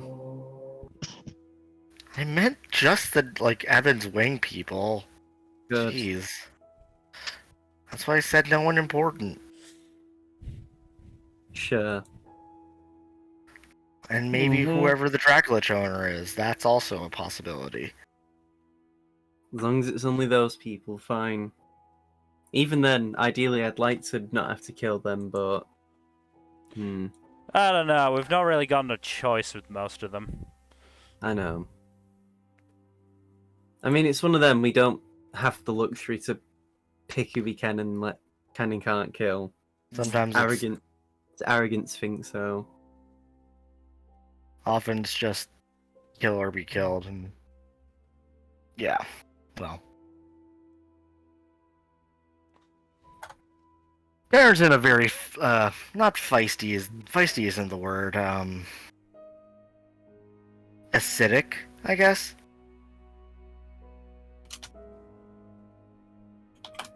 Yeah, I get you. Well, here's hoping that, I mean, we'll definitely make it. I have faith in us all. It'll be mostly Again. fine. Again, we can't afford to fail. If one of us fails, if one of us dies, I'm sorry to say it'll be Seamus.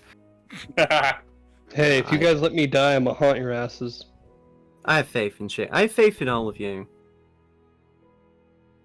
Bold. No one dies while I'm around. Have you seen how little he casts taste? I mean, At this rate, it's going to be one of us killing him. Yeah. hey, if Seamus wants to, he can cast haste in my sword, and I can then cast haste on any of you.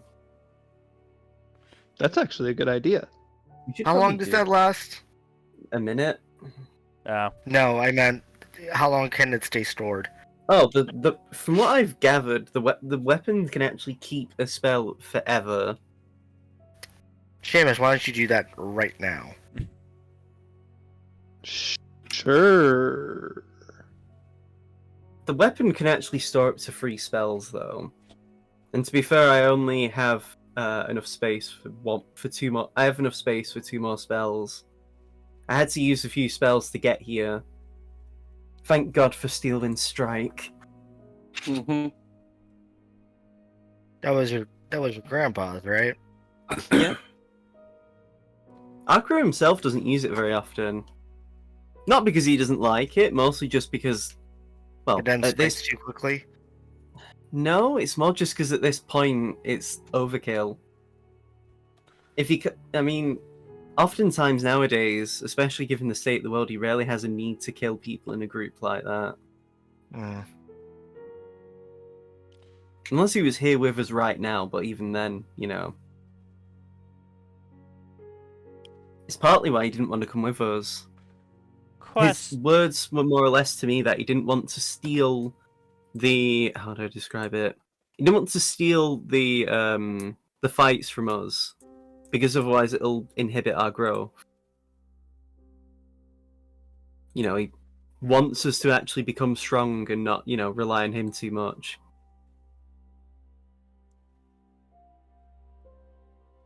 Which, I understand. That's fair.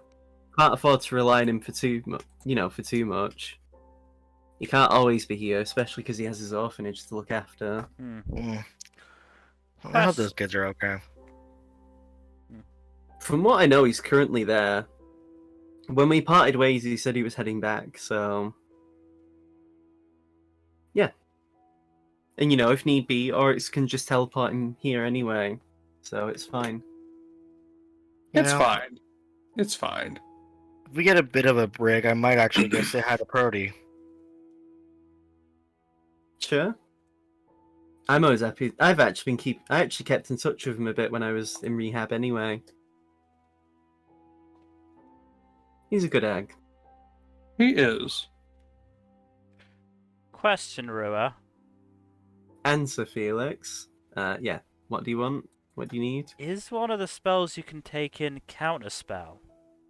Yes. It's actually one of the spells I already have in this weapon. Ah, okay. I mean, it doesn't say I can't have nothing but the same spell over and over and over. I was just going to say if we could have a healing spell. That could also be useful, yeah. I mean, I was thinking counterspell just could be a nice surprise move, both. I could give him healing word. Healing word would be good. Could do that.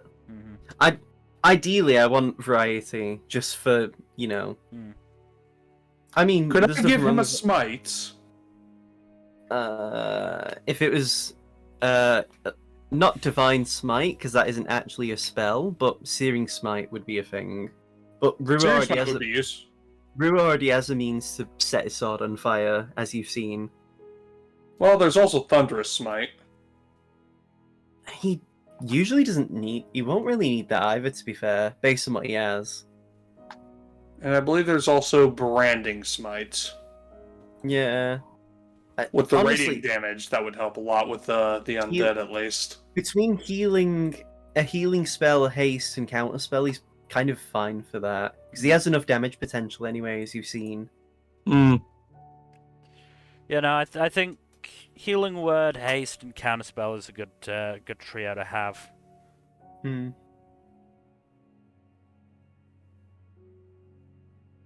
At least somebody will use haste then. Hey. Come on now, Felix. I'm sure Seamus said reasons why he's not needed to use it, Seamus, do you want right? I forgore. Oh, I was setting you up then, Seamus. Come on. to? Can we... No, I'm not. I appreciate you trying to make excuses for me, but I don't need it. Fine then. No, it's one of them. If you've got too much variety, I mean, too much, you can be spoiled for choice, is what I'm trying to say. Sometimes you can have too many spells and then you forget. Exactly. I mean, I'll be honest. I'm already struggling to remember that I have 5 different arms I can switch between, and Oryx is actually in development of another one, but I don't know how long that'll take.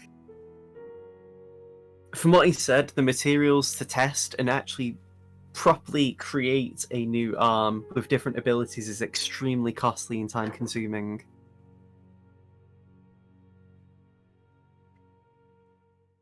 I wouldn't know, I wasn't really involved in all of it. I was mostly just there to come up with practical ideas for what would happen if I was to actually use them.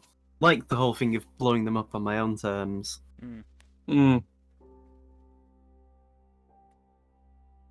Thankfully, the best thing about them is, because they're a combination of magic and technology, Dispel Magic doesn't actually work on them. Oh, that's neat. Interesting. Nor are they affected by anti-magic.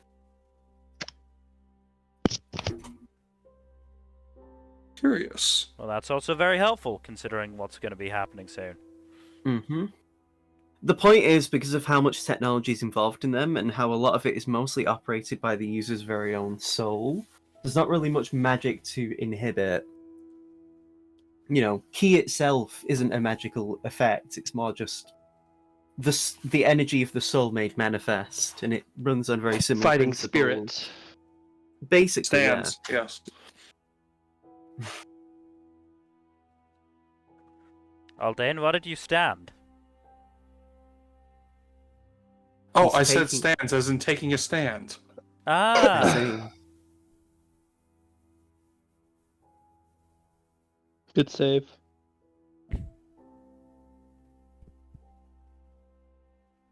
Dyron just quickly shoos off Star Platinum. Shoo! He starts time will punching.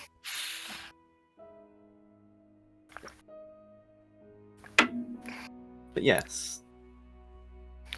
Unless we have anything else we need to go over, though, we can always call it a break here. Yeah, I think it's Ne- we can start the thing tomorrow. Yeah, I was going to say, I Mhm. don't have it in me now for that sort of thing. Yeah, let's aim for that next session then.